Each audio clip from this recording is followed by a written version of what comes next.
Chapter 116. Su Yunqian was stunned. But I don't even know you. I don't know what you're talking about. Suzaka said, on June 30th, you issued a mission through a middleman. Within 5 days, you were to create an accident and cause Miss Xia Dong to lose her child. Wait a minute. What do you mean by lose the child? Bailey Han suddenly interrupted Suzaku. Suzaku was about to answer when Mika Keto beat her to it and said, Xia is pregnant. Bailey Han's eyes narrowed. She was pregnant? Whose child was it? He immediately thought of what happened that night at Charm Club. They didn't take any precautions. Could it be? He was nervous and uneasy, but there was also a hint of anticipation. Damn it. What was he anticipating? He was about to marry Su Yunqian, and she already had a fiancé. Mika Keto seemed to see through his thoughts. She smiled and said, Xia didn't want to have a child so soon. I wanted her to give the baby and Gigai a younger brother or sister. All right, Suzaku, continue. So, it was Mika Keto's child. Bailey Han's nervous fist slowly relaxed, but he felt a little uncomfortable. Su Yunqian was also suspicious. She was originally certain that Xia Dong was pregnant with Bailey Han's child, but after hearing Mika Keto's words, she was a little doubtful. However, she didn't dwell on it for long. She still focused on Suzaku. After the small interlude, Suzaku continued, in the past 5 days, we created many accidents, but Miss Xia avoided all of them. After Miss Xia heard this, she changed her plan. She asked us to kidnap Miss Xia and sell her to another province. She also asked the middleman to give us a box of medicine and let us inject it into Miss Xia. Su Yunqian frowned and said, your name is Suzaku, right? Suzaku, I think what you said is full of loopholes. If I was really the employer, I wouldn't let anyone know my identity. How did you know that I was the employer? Suzaku said, according to the rules of this line of work, killers accept missions through the middleman. They wouldn't know the employer's identity, but I have a good relationship with the middleman, so he felt that it wouldn't matter if he told me. Su Yunqian smiled. Did your middleman tell you the employer's identity before? Vermilion Bird paused. No. Su Yunqian stared into her eyes. Then why did you tell me the employer's identity this time? Don't you think it's strange? Or should I say, this is a scam? You want to frame me? Suzaku's voice turned cold. No, the middleman wouldn't do such a thing. In our line of work, reputation is the most important thing. The middleman wouldn't ruin his own reputation. Bailey Han said in a low voice. Who is your middleman? Ask him to come over and explain it clearly. Impossible. Suzaku refused without thinking. I've already reached my limit by betraying the employer. If I betray the middleman, not only will White Tiger and I lose our lives, even our relatives won't have a good ending. Su Yunqian said considerately, since that's the case, we won't force you. But you have to show evidence to prove that what you said is true. Suzaku smiled. Miss Su, I remember that you transferred the money to us. Why don't you ask Mr. Beidang to check your account? Su Yunqian smiled. Sure, Mr. Beidang. If you need, I can give you all my bank accounts. There's no need. Mika Keto spat out these 3 words coldly and signaled to Jiang Dao with her eyes. Jiang Dao took out a piece of detailed account information from the folder in his hand. Jiang Dao explained, we checked the account that transferred the money to Suzaku. The person who opened the account is Yi Qing. Miss Su must know her because she's a servant in Miss Su's house. Su Yunqian was shocked. How could this be? Sister, you wouldn't do such a thing. Mika Keto sneered. Of course Yi Qing wouldn't hire someone to kidnap Xia. It's just that her account was stolen. Su Yunqian said unhappily. What do you mean? Are you suspecting that I used Sister Ya's account? Mika Keto glanced at her coldly. It's not a suspicion. It's the truth. Bailey Han stepped forward and stood side by side with Su Yunqian to confront Mika Keto. Mr. Beidang, since you also said that Yi Qing's account was stolen, that person might not necessarily be Yunqian. Please show us more concrete evidence. Mika Keto's sharp gaze swept over Suzaku. Suzaku bit her lip, and her eyes suddenly lit up. There's another way. The small metal box containing the medicine was handed to the middleman by the employer, who then handed it to me. The middleman wore gloves when he handed it to me. Every time I touched it, I also wore gloves. If we check for fingerprints, we might be able to find the employer. Mika Kito's expression changed. Many people had touched the box, including Wang Fugue and the others who were far away in Chili Valley. If they wanted to check the fingerprints one by one, it would definitely take a long time. Bailey Han also considered this problem and frowned. Is there any other evidence? Suzaku racked her brains but could not think of any other evidence. White Tiger suddenly shouted excitedly, "Photo! Photo! Miss Xiao's photo!" Suzaku also became excited after he reminded her. Yes, the middleman gave us a photo of the target and said that it was sent by the employer. There must be the employer's fingerprints on it. Su Yunqian's eyes moved. What photo? She was worried that there would be clues left behind, so she sent an electronic photo to her godfather. How could there be any fingerprints left? Mika Kito asked, "Where's the photo?" White Tiger quickly said, "It's in my bag." The bag White Tiger was talking about was the luggage he carried when he was caught by Mika Kito's men. Hearing this, Zhang Dao immediately ran out of the basement. After a few minutes, he came back with his luggage. It's in the innermost pocket. White Tiger felt lucky that he did not throw away Xia Dong's photo. Wearing rubber gloves, Zhang Dao took out Xia Dong's photo from the bag. Mika Kito nodded, and Zhang Dao immediately took the photo to someone to get the fingerprints on it. Mika Kito whispered something to the person next to her. The person immediately put on a pair of gloves and brought over a clean glass. "Miss Su, please leave your fingerprints." Su Yunqian looked at Bailey Han awkwardly. Bailey Han comforted her. "Yunqian, don't be afraid. Leave your fingerprints. After they compare your fingerprints, they can prove your innocence."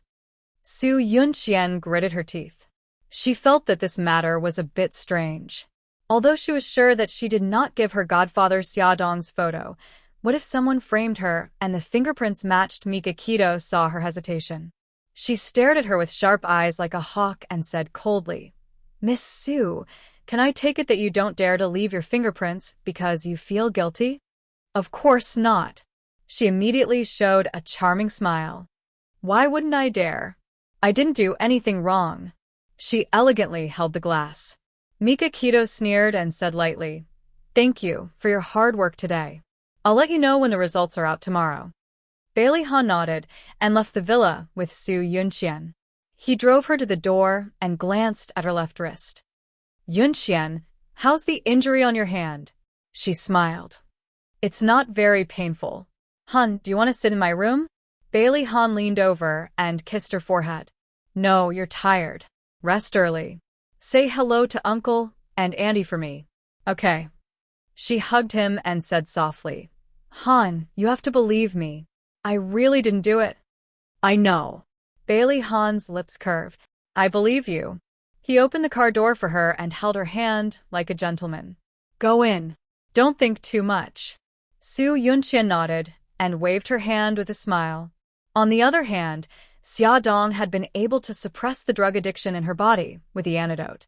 When the drug addiction kicked in, it was far less painful than before, so she didn't have to find an excuse to sneak out to avoid the children. When the drug addiction kicked in, she locked herself in the room. Mika Kito insisted on accompanying her. She couldn't persuade him, so she had to listen to him. However, she did feel more at ease with him by her side. That day, after Mika Kito accompanied her through the drug addiction, he said that he had something to do and left in a hurry. She didn't ask. After taking a shower, she played with the two little guys on the sofa for a while. She touched Xiao Guai's head and asked, "Gigai, what if Mommy takes you to Rome to play with God Grandpa?" "Okay." Xiao Guai clapped his little hands happily. "I haven't seen God Grandpa for a long time. I miss him so much. Then let's go to God Grandpa in a few days." Xia Dong thought about Mika Kito's words for a long time and finally made a decision. Someone in City A wanted to harm her. Before she cured Xiao Guai, she'd better leave. Xiao Bao blinked his big eyes. "Mom, how long will we be gone?" Xia Dong smiled. More than 10 months. Ah, Xiao Guai's pink little face immediately fell. But I can go back to kindergarten in 10 months. I want to go back to kindergarten. I don't want to stay in Rome for so long. Xia Dong rubbed her cheek against her daughter's little face and said with a smile, "Don't worry, Mommy will definitely take you back to kindergarten." Xiao Guai pouted. Then what about brother? Brother only has 2 months of summer vacation. Xiaobao's mind worked quickly. He soon understood why his mother wanted to take them away for 10 months. It must be to treat Gigai's illness. Thus, he shrugged indifferently. I'm fine. I'll go wherever you guys are. It's the same to study in Rome. Xiao Guai was moved to tears. Brother, you're the best. Xia Dong ruffled her son's hair. Son, you're the best. Pft, Mom, don't be like Xiao Guai. I'm going to be shocked to death by you. Xiao Bao shook his little shoulders exaggeratedly and made an expression that said he couldn't stand it. Xia Dong pinched his little face angrily. Why is it that when I say the same thing, it's like thunder rolling in the sky, but when Xiao Guai says it, it makes you so happy? Xiao Bao rolled his eyes at her. You're not as cute as Gigai. Wow, you evil brat. Xiao Guai giggled. Attention, Hong Cha 866. Chapter 117. Repulse Bay Villa. Mika Keto stared coldly at Su Yunqian. She raised a test report in her right hand and announced the results. As you can see, the fingerprints on the photo are the same as Miss Su's fingerprints on the glass. No, that's impossible. Su Yunqian grabbed the test report excitedly and quickly scanned the results. She shook her head in disbelief. This is impossible. I didn't touch the photo at all, and I didn't give it to the kidnappers. You're framing me. Yunqian, calm down. Bailey Han comforted her and took the test report from her hand. After reading it carefully, he stared sharply at Mika Keto. Yunqian's suspicion is right. You asked someone to do this report. Only you know the truth. Mika Keto crossed her arms and sneered. You think I'm framing Su Yunqian? Why would I do that? Bailey Han's words were sharp. I can try to guess that it's because you want to deal with me. Sheng Hao Group and Bo Ao Group were competitors. It was no secret that Bo Ao Group was against Sheng Hao Group in every aspect. Mika Keto sneered. Mixing personal and business matters together? That's not my style. Bailey Han, I'm not you. I won't cancel the contract for personal reasons and cause a loss of 10 million yuan. Mika Keto was directly insinuating that he canceled the advertising cooperation with Glamour magazine because of Xia Dong. Bailey Han's face darkened and he said coldly, in any case, your report is not convincing. Even if the fingerprints are the same, we can't rule out the possibility that someone framed Yunqian. White Tiger couldn't help but shout, What do you mean? Suzaku and I have already fallen to this point. Do you think we would lie? Bailey Han was expressionless. What you said may be the truth, but you also heard it from the middleman. Can you guarantee that the middleman is telling the truth? White Tiger was not convinced. Of course, I know the middleman's character very well. He definitely won't lie. Mika Keto said calmly, Bailey Han, I didn't expect you to be so biased. Even with scientific evidence, you still think it's not enough. He shook his head and showed a regretful expression. Whether you believe it or not, this report was made by an authoritative organization. I definitely did not interfere. As for the rest, I'll leave it to you to judge. Bailey Han's face suddenly turned ugly. Su Yunqian frowned unhappily and said sternly, Mr. Beidang, what do you mean? Han, believe me. Do you think this is wrong? I didn't do it. So why can't Han believe me? Mika Keto sneered. Miss Su, you really have a glib tongue. Even in the face of irrefutable evidence, you can still bite back. You.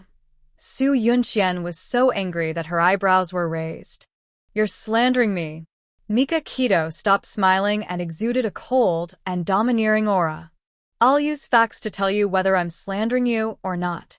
Miss Su, don't forget, we still have a witness. The Godfather, the middleman that Suzaku and the others were talking about. Su Yunqian's eyes flashed with a trace of shock. Although it was just a flash, Mika Kito, who had been watching her closely, still noticed it. He was even more certain that she was the culprit and was determined to expose her true colors. Bailey Han also noticed it. On the way back, Bailey Han didn't say a word until he sent Su Yunqian to the door. He turned to look at her with a calm gaze. Yunqian, I believe Mika Kito's report is correct. The fingerprints on the photo were left by you. Tell me, did you touch that photo? Su Yunqian widened her eyes in disbelief. Her eyes were covered with a layer of mist as she choked and said, You don't believe me. You actually suspect me. His voice was cold. If I didn't believe you, I wouldn't have defended you in front of Mika Kito. Then why did you say that? Su Yunqian's eyes were misty with tears. He frowned. If it's as we guessed and someone deliberately framed you, then the photo might have been tampered with. If you remember when you touched that photo, you might be able to find out who framed you. She secretly breathed a sigh of relief, but her tears fell even harder. I don't know. Maybe I really did touch it. But I really don't remember. She couldn't say that she hired a private investigator to steal the photo, right? But the point was, who stole the photo and gave it to the kidnappers? Did the Godfather really betray her? Bailey Han sighed and took out a tissue to wipe her tears. She apologized softly. I'm sorry, Han. I didn't know things would turn out like this. Okay, I'm not blaming you. It's just that Mika Kito won't let it go so easily. I think he'll find the middleman next. Su Yunqian's heart skipped a beat and she asked carefully, Han, if, and I'm saying if, the middleman also proves that I hired someone to frame Xiaodong, will you still believe me? Bailey Han's eyes darkened and he didn't answer immediately. Although he trusted Su Yunqian, he was also rational. Who would go through so much trouble to set up such a trap to frame Yunqian? Moreover, it was such a coincidence to target Xiaodong. Are you starting to hesitate? Su Yunqian didn't get an answer. She bit her lip and said with tears in her eyes, Then I'll admit it. I hate Xiaodong. I hate that she always gets close to you, so I hired someone to frame her. Are you satisfied now? Bailey Han frowned helplessly. Yunqian, what are you doing? I didn't say that I didn't trust you. But you showed it. She didn't give up. He rubbed his eyebrows helplessly. I'm just thinking. Who could possibly want to frame you and Xiaodong? What can the person who framed you get in return? Su Yunqian smiled through her tears. In the basement of the Repulse Bay Villa, Bei'ang Shen ordered people to release Vermilion Bird and White Tiger from the wall. As soon as the two were released, they fell limply to the ground. They had originally suffered heavy injuries and had been hung for 2 days, so it would be strange if they didn't become limp. I want to make a deal with you. Mika Kito looked at them condescendingly. Tell me the identity of the middleman and I'll spare your lives. Suzuka smiled bitterly. The offer is very tempting, but we can't agree. Then add one more condition. I guarantee the safety of White Tiger's parents and Director Lin.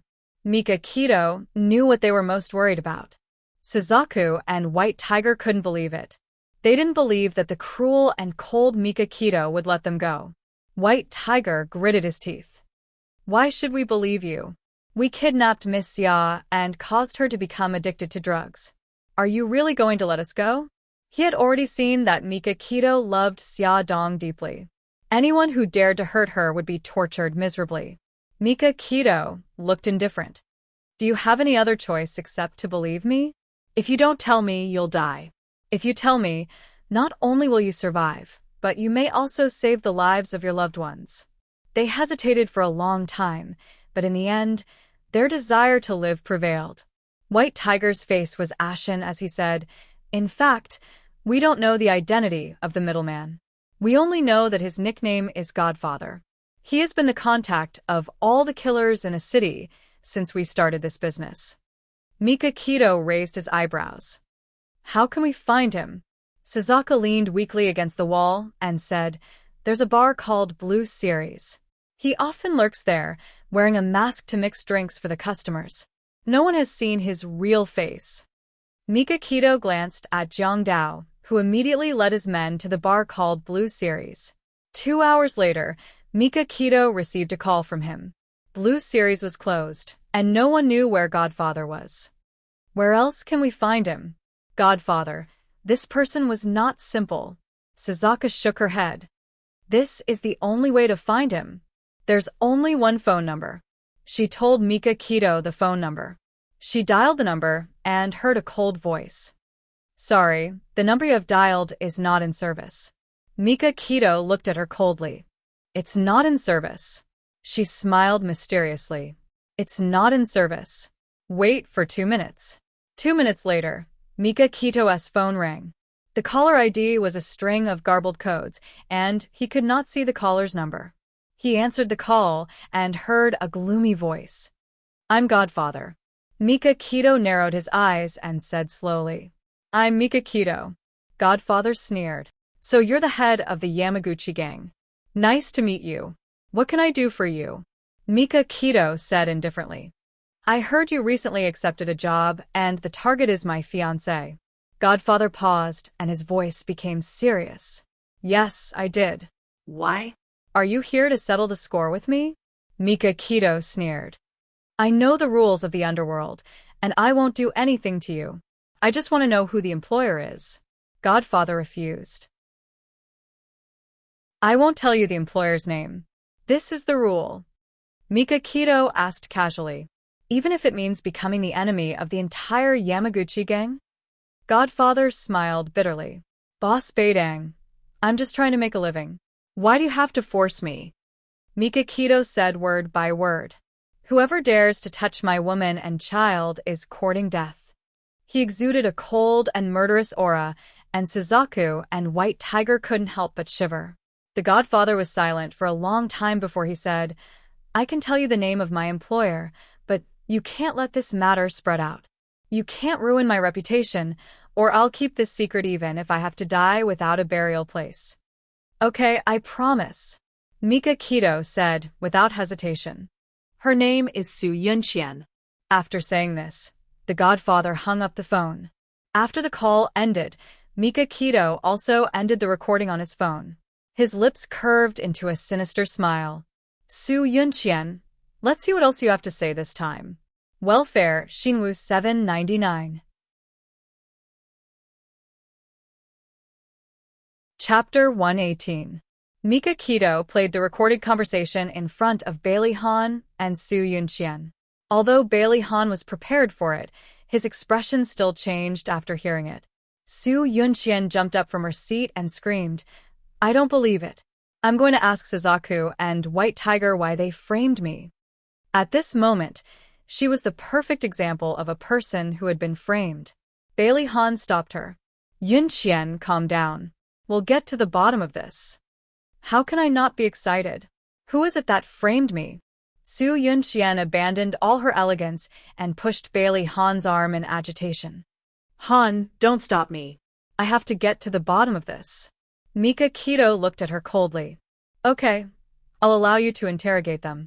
I'll go with you. Bailey Han frowned and followed Su Yunqian. Mika Keto watched them walk to the basement coldly. Zhang Dao whispered, Boss, should we follow them? No need. Let's go to the monitoring room.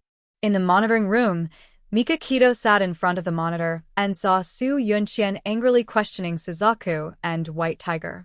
The surveillance camera had a 360-degree view without any blind spots. He could clearly see the anger on her face. At the same time, he could also see Bailey Han's cold expression. The screen suddenly flashed. White lines flashed across the screen and covered the entire screen in waves. The people on the screen were all blocked. What's going on? Mika Keto frowned and patted the monitor. It's probably broken. Zhang Dao wiped the sweat on his forehead and hurriedly called the technicians over.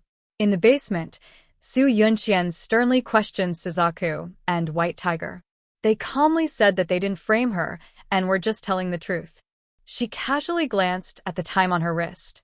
Suddenly, she pounced on Suzaku as if she had gone crazy. Bailey Han hurriedly stepped forward and held her shoulders to calm her down. She clenched her teeth and sobbed. Her right hand was behind her back. She used her middle finger to scratch her clothes, leaving a long mark. Then, she used her middle finger to tap her thumb rhythmically. Suzako first noticed her right hand. At first, Suzaka thought that she was doing it subconsciously. But later, she realized that something was wrong. Su Yunqian was using Morse code. Su Yunqian was using Morse code to send her a message. Suzaka's heart suddenly jumped. She quickly glanced at the cameras around her. She boldly guessed that since Su Yunqian dared to use Morse code with her back facing her, she must have found a way to interfere with the cameras. She began to focus on Su Yunqian's fingers to see what message she was trying to send. Su Yunqian buried her head in Bailey Han's arms and cried. Her right hand, which was hidden behind her back, was tapping rhythmically. She told Suzaku, "My godfather never told the assassins the name of his employer, but he told you my name. Have you ever doubted his intentions?" Vermilion Bird's pupils suddenly shrank. In fact, she also had her suspicions, but this thought only flashed through her mind before she discarded it.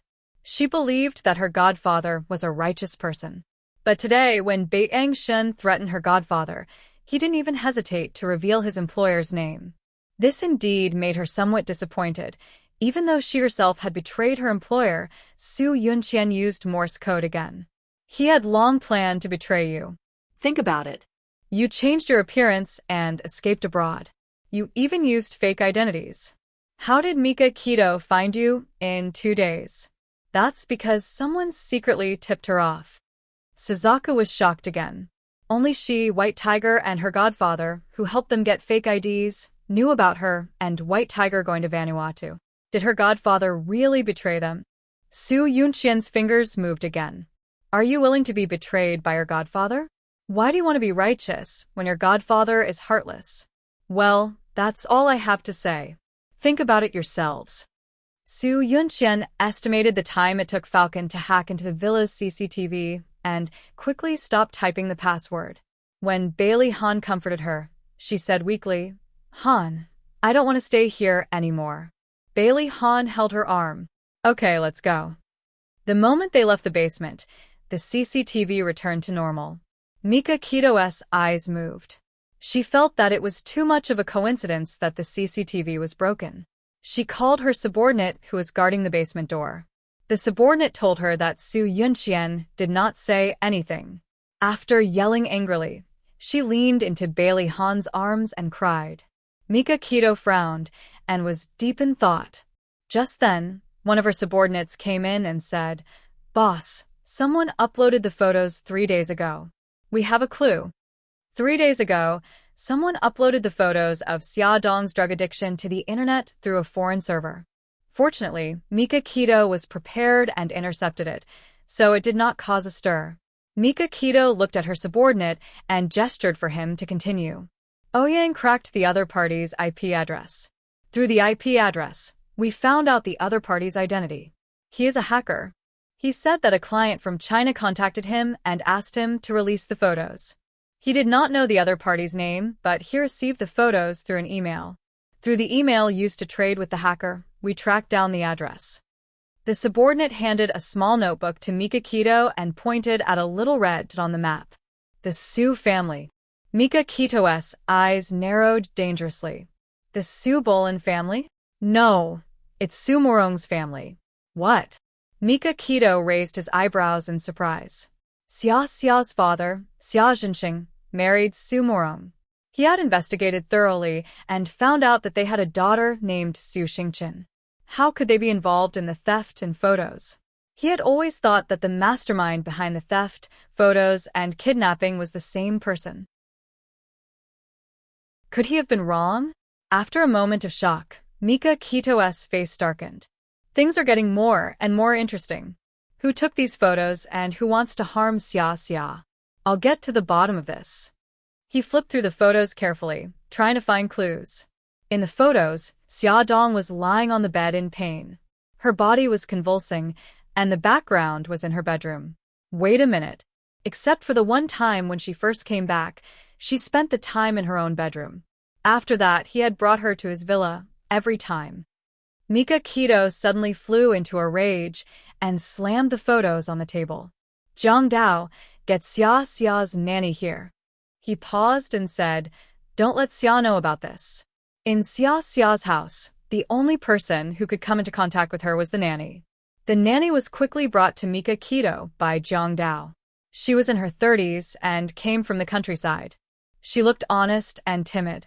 When she saw Mika Keto's angry face, her legs began to turn to jelly.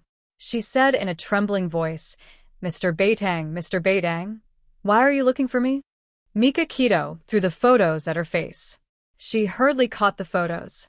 When she saw the photos clearly, she was so shocked that she fell to her knees and cried, Mr. Beitang, please let me go. I was forced to do this. Mika Keto looked down at her coldly. Speak. Who ordered you to do this? The nanny choked with sobs. I don't know. I don't know her.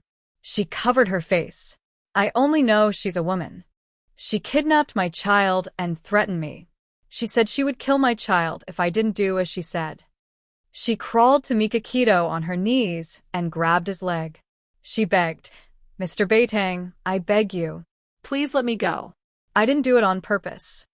Mika Keto looked at her coldly. Don't worry. I won't kill you. You're still useful to me. More importantly, Xia valued her a lot. If he killed her and Xia found out, she would never forgive him.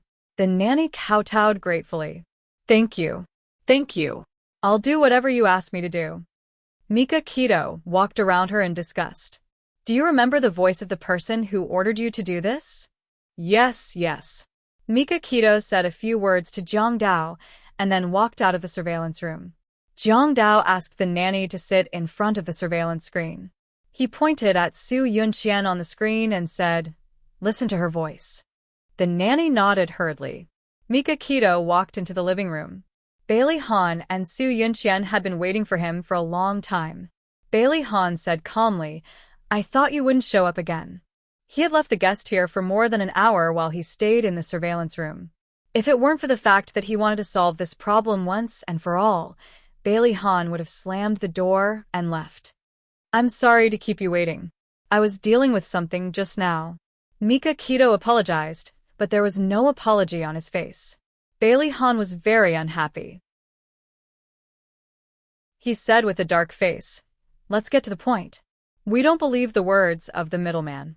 I firmly believe that this has nothing to do with Yunxian. Mika Keto sneered and turned to Su Yunxian. Miss Su, as a suspect, you have the right to say something to defend yourself. Su Yunxian smiled. I didn't do it. I believe that the innocent will find out the truth. I also believe that Mr. Beitang will find out the truth one day. As soon as Su Yunxian finished speaking, the nanny in the surveillance room shook her head. It's not her. The person who ordered me to secretly take pictures of Miss Xia is not her. Jiang Dao immediately walked out of the surveillance room and came to the living room. He whispered a few words in Mika Keto's ear. Mika Keto's eyes narrowed, but quickly returned to normal. He looked at Su Yunxian and said calmly, one day. I'll give you one more day. If you can't find any new clues, I'll assume that Miss Su is the mastermind. Miss Su, I've said before that anyone who hurts Xia will not have a good ending. I don't care if she has a backer or not. Do you understand what I mean? This was a blatant declaration. If they couldn't catch the mastermind in one day, they would treat Su Yunxian as the mastermind and deal with her. Bailey Han's eyes turned cold, and he exploded on the spot. Mika Keto, don't go overboard. Awesome novel, Songshu 566. Chapter 119. You'll find out soon enough whether I went overboard or not. Beitang Shin looked at him mockingly. Bailey Han, you're the one who trusted this woman too much. There's so much evidence in front of you, yet you still refuse to admit it. One day, you'll regret it. Bailey Han suddenly stood up, his anger skyrocketing. Su Yunxian quickly pulled him back and said softly, Han, don't be so agitated. Let's go back. After all, they were in someone else's territory. If they really fought, they wouldn't be able to get away with it. After sending off Bailey Han and Su Yunxian, Mika Keto contacted the best fighter, Lu Xing, and gave him a secret mission. That night, Lu Xing snuck into Su Xingchen's house and secretly recorded her conversation with the servant. He then stole her laptop while she was asleep. The nanny listened to Su Xingchen's recording and confirmed that Su Xingchen was the woman who threatened her to steal and film Xia Dong. Mika Keto found a hacker under her and cracked Su Xingchen's password. After entering her laptop, she found that this woman's innocent appearance hid such an ugly heart. There was a folder with a password that stored a lot of things related to Xia Dong. There were recordings, photos, and even videos from 5 years ago. Through the traces of her surfing the internet, she found that she paid special attention to Bailey Han and collected a lot of things related to him on her laptop. Looking at these things, Mika Keto couldn't help but suspect that Su Xingchen was the mastermind. Su Xingchen's obsession with Bailey Han had reached a morbid level, so she hated Xia Dong getting close to him. She hated Su Yunqian, who was about to marry him, so she planned this kidnapping to kill 2 birds with 1 stone. However, did Su Xingchen really have the ability to set up such a big trap? Mika Keto rubbed her brows. Zhang Dao suddenly came in and said, "Boss, Suzaku wants to see you." In the basement, Suzaku and White Tiger had already washed the bloodstains off their bodies. They finally revealed their true faces, and the wounds on their bodies were also treated.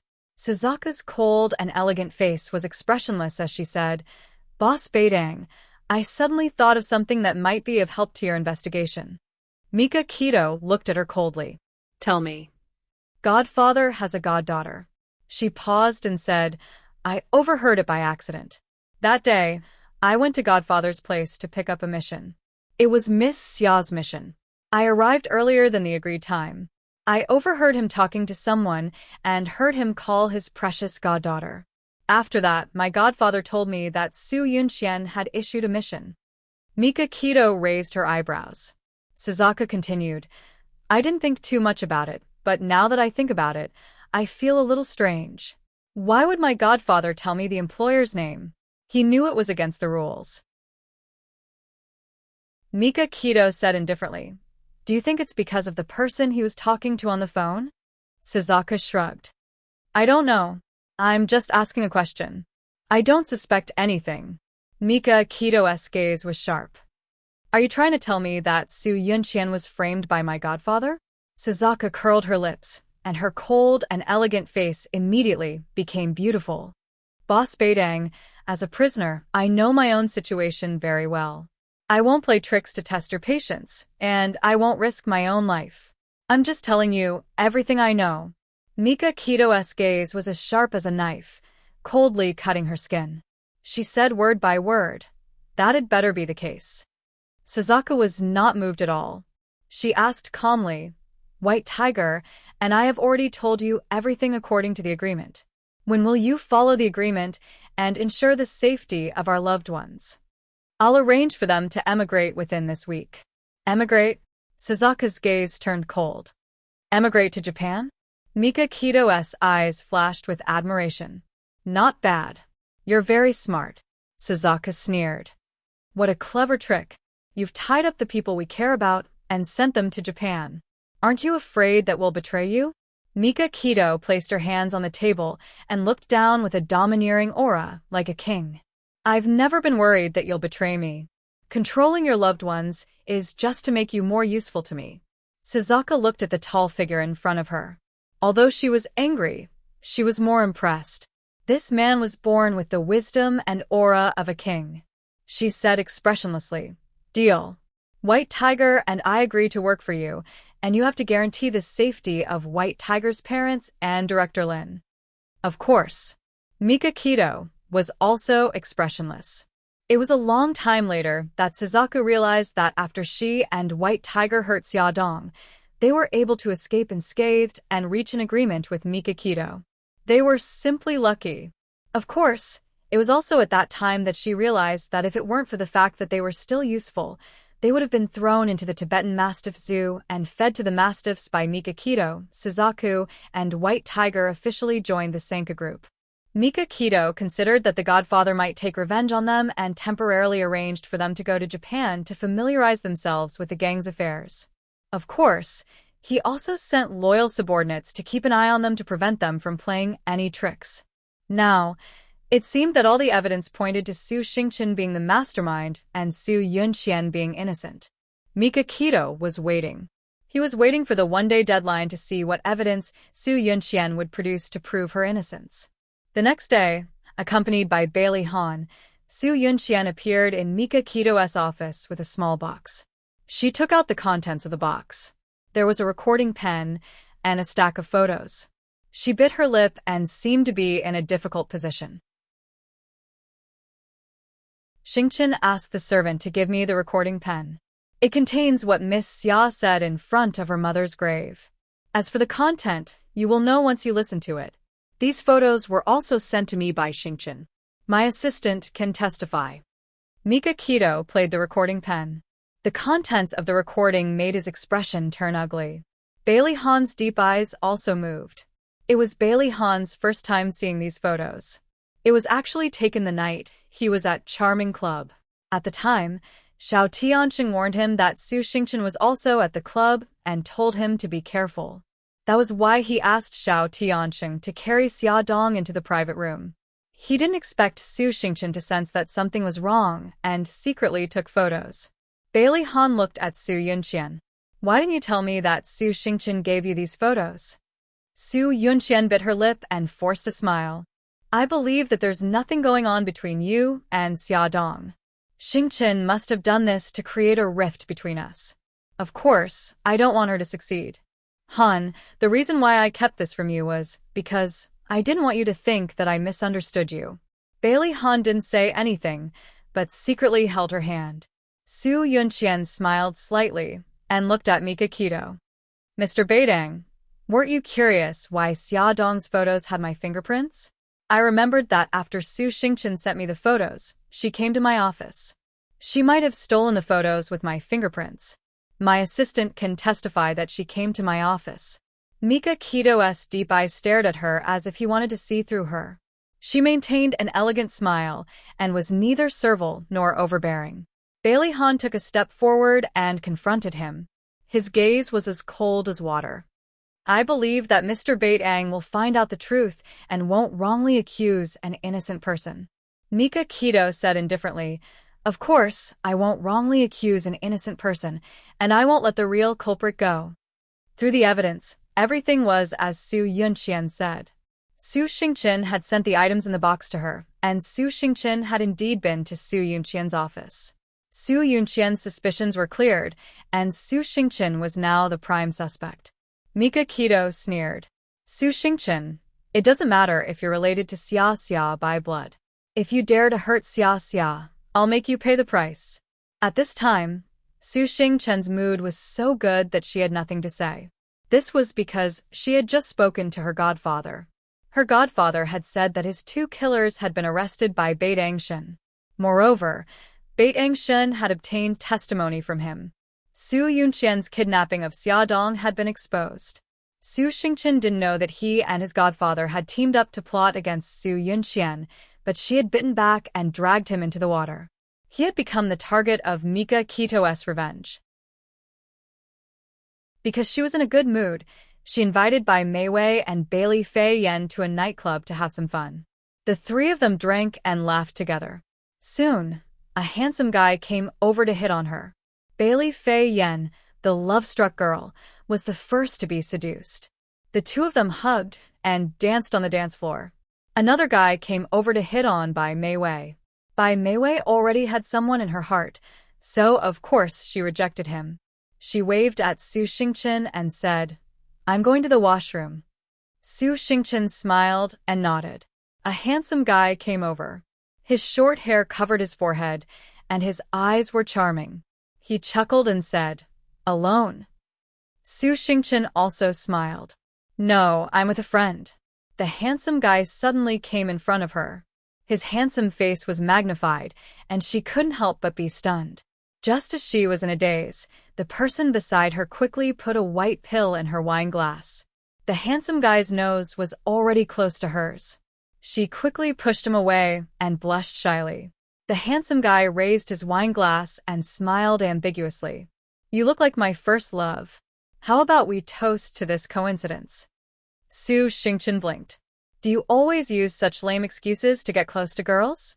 Although she said that, she still picked up the wine glass on the bar and clinked it with his. The transparent liquid slowly flowed down her throat. The handsome guy's eyes were filled with complacency and ruthlessness. In less than a minute, Su Xingchen fainted. The handsome guy picked her up and quickly walked to the private room at the back. When Bai Meiwei came back, Su Xingchen had already disappeared. She squeezed onto the dance floor. The music was deafening. She had no choice but to shout loudly. Bailey Fei Yan only heard her question. Bailey Fei Yan said that she also didn't see Su Xingchen. Bai Meiwei called Su Xingchen's phone, but it was turned off. She thought that she was drunk and went home first, so she didn't think much about it. Little did she know that Su Xingchen had already been forced to drink a strong aphrodisiac. Lying on the bed, she was surrounded by 3 naked men. Beauty novel, Xingwu 799.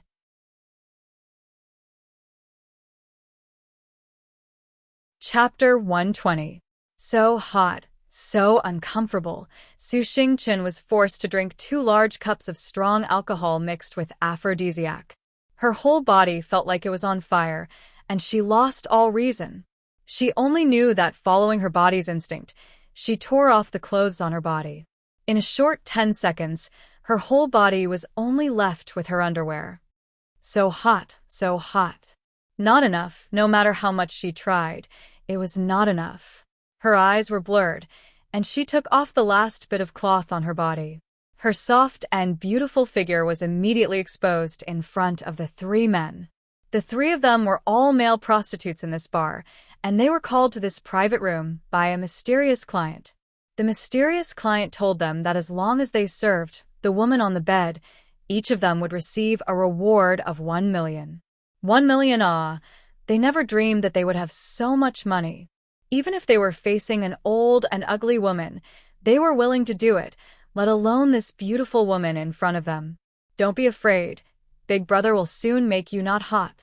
Seeing Su Xingchen's coquettish appearance, one of the male prostitutes could not bear it anymore.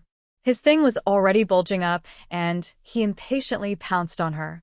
He directly pushed her down on the bed and tightly pressed her burning hot body.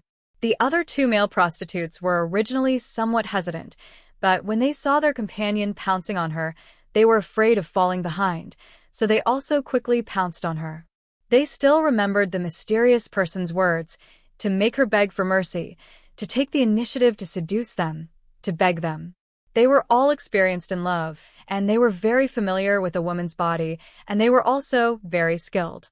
One of them used the tip of his tongue to kiss her ear. One of them crawled on her chest, wantonly playing with her softness, and one of them used his finger to explore her secret place. Ah! All of her body's sensitive points were under their control, and the strange pleasure wave after wave attacked the nerves in Su Xingchen's brain. She desperately twisted her body, moaning delicately, following her instincts to cater to their movements. The man under her legs suddenly stopped his movements, and his finger withdrew from her legs. Su Xingchen felt an unprecedented emptiness and slowly floated up from her body. She impatiently twisted her body, her misty eyes were stained with mist, her cheeks were crimson, and she softly moaned, "Want. What do you want?"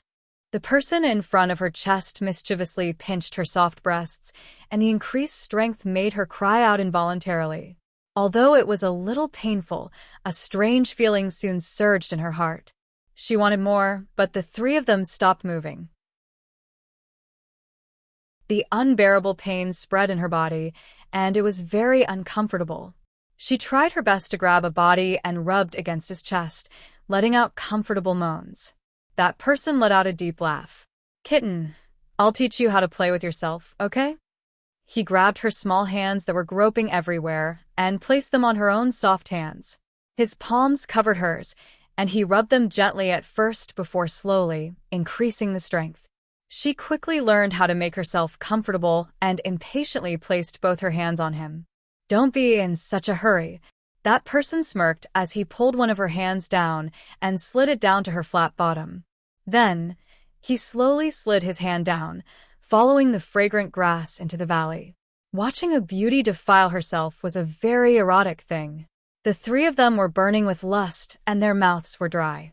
However, they didn't make the next move. They were waiting for an opportunity. After a while, Su Xingchen was no longer satisfied. She sobbed, "It's uncomfortable. I want." One of them crawled by her ear and bit her earlobe, bewitching her will. "What do you want? Do you want a man?" She didn't know. She shook her head in confusion, her eyes filled with tears. "Say, you want a man, you want a man." The man used a gentle and low voice to bewitch her. Every time he said it, his fingertips would fiercely press down. His body and lower body were already soaked. Ah, I want a man." Su Xingchen, who was continuously teased and teased, was already sobbing. The fire in her body burned crazily, and all of her reason was burned to ashes. All that was left was lust. "Louder, I can't hear you." The man slightly raised his voice. "I want a man." Su Xingchen cried loudly. The three men looked at each other and smiled evilly. Following the violent movements of one of them, Su Xingchen let out a mournful scream. It was so painful. The snow-white sheets below her were stained with bright red blood. "I didn't expect you to still be a virgin."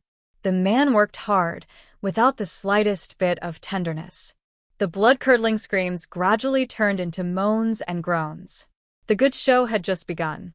When Su Xingchen woke up, it was already the afternoon of the second day. Her whole body was in so much pain that it was as if someone had taken her apart and reassembled her. She blankly opened her eyes. In an unfamiliar room, she looked down. She saw that the bed was in a mess, and her naked body was lying on the bed. Her body was covered with bruises and some kind of suspicious liquid. There was also a strange taste in her mouth. After being stunned for a few seconds, she suddenly crazily got up from the bed and staggered into the bathroom. Looking at her battered and exhausted self in the mirror, she wailed loudly. She didn't remember what happened last night, but she knew that her innocence was gone. While crying, she washed her body over and over again. When she came out of the bathroom, her skin was already red, as if it was bleeding. There were no clothes in the room. She didn't dare to stay on the messy bed. She curled up into a ball and hid on the sofa, hugging her shoulders tightly with both hands. After about half an hour, she finally calmed down. Using the landline in the room, she called Bai Meiwei. In terms of relationship, she was closer to Bailey Fei Yan, but Bailey Fei Yan was a brainless woman. It was very likely that she would unintentionally expose this matter, so she chose the mature and intelligent Bai Meiwei. When Bai Meiwei received her call, she quickly took a leave of absence and rushed over from the hospital. She didn't ask anything and handed the clothes to Su Xingchen. After she changed and walked out of the bathroom, she held her hand and said softly, "Xingchen, I'll take you home." Su Xingchen sat beside Bai Meiwei. Her eyes were lifeless as she looked at the scenery outside the window. She said softly, "Meiwei, I was drunk last night and had a one-night stand with someone." Bai Meiwei said softly, "Don't think so much. Go home and sleep. You'll be the lively and cheerful Su Xingchen again." Su Xingchen smiled bitterly. "But I'm no longer worthy of Big Brother Han." Bai Meiwei didn't know how to comfort her, so she could only hold her hand. They didn't speak for the rest of the journey. Bai Meiwei sent Su Xingchen to the entrance of the villa. She wanted to accompany her in, but she refused. Bai Meiwei could only let her be. When Su Xingchen walked into the living room, she realized that the atmosphere wasn't right. Mommy, who was usually working at the company at this time, was actually sitting on the sofa with a gloomy expression. Daddy was sitting beside her with an ugly expression. Other than them, there weren't any servants in the living room. Mommy, Daddy. Su Xingchen revealed a sweet smile and endured the pain as she walked in front of them. Xia Zhenqing sighed and turned his head away, not looking at her. Su Morong suddenly stood up and threw something at her feet. She angrily said, "Su Xingchen, look at what you've done." "Mommy." Su Xingchen was shocked by her sudden anger. She took a step back and bent down to pick up the thing on the ground. It was a CD. She tearfully said, "Mommy, what is this?" Su Morong angrily held her chest. What is this? You still have the face to ask me what this is? Let me ask you, where did you go last night? Why didn't you come back last night? Su Xingchen's expression became even more pitiful, but her brain was spinning rapidly. Could it be that Daddy and Mommy already knew what happened last night? This CD, could it be? What about you? Let me ask you, what did you do last night? Su Morong was so angry that her whole body trembled. She pointed her finger at Su Xingchen's nose, her eyes overflowing with anger. Wife, don't be so agitated. Be careful of your body. Xia Zhenxing supported Su Morong. He looked at Su Xingchen and sighed. Xingchen, how could you do such a thing? You've really disappointed us. Daddy, Mommy, listen to me. I didn't do it on purpose. I was drunk last night. Su Xingchen was already sure that the CD was about what happened last night. She quickly grabbed Su Morong's hand and explained. Get out of the way. I don't have such a shameful daughter like you. Su Morong angrily shook off Su Xingchen's arm. Xia Zhenxing quickly said, Wife, don't be agitated. I'll help you upstairs to rest for a while. When he helped her upstairs, Xia Zhenxing turned around to look at Su Xingchen. Seeing her sitting on the sofa dejectedly, silently crying, he couldn't help but sigh. After her parents had gone upstairs, Su Xingchen sorted out her emotions and took the CD back to her room. She placed the CD into the CD player. The crazy and undignified scene caused her to sweep everything on the table to the floor in a fit of anger.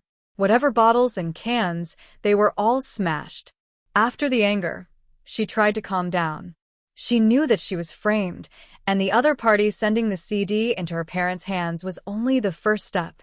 She could almost imagine how she would face all kinds of eyes when this video was broadcasted on all the media and networks. Who was it? Who was it that wanted to frame her? Her two biggest enemies, Su Yunqian and Xia Dong. Could it be one of them? Su Xingchen sat on the sofa and carefully analyzed the situation. First, her laptop mysteriously disappeared. She thought that it was the work of an ordinary thief, so she didn't take it to heart. Now that she thought about it, maybe someone wanted to dig out something from her laptop, so they stole it. She nervously clenched her fingers. There were a lot of Xia Dong stuff on her laptop. Was she the one who did it? She thought for a while and called Su Yunqian. Sister Su Yunqian, are you okay? Su Yunqian chuckled. What can happen to me? Instead, you, Xingchen, have to be careful. Be careful that Mikakito comes looking for you for revenge. Mikakito is a vengeful man. Su Xingchen's body stiffened. Sister Yunqian, what do you mean? Su Yunqian kindly reminded her. You know what you've done, my dear cousin Xingchen. She wanted to frame Su Xingchen, but unfortunately, her skills weren't good enough, and she got herself into trouble. Attention, Xinwu 799.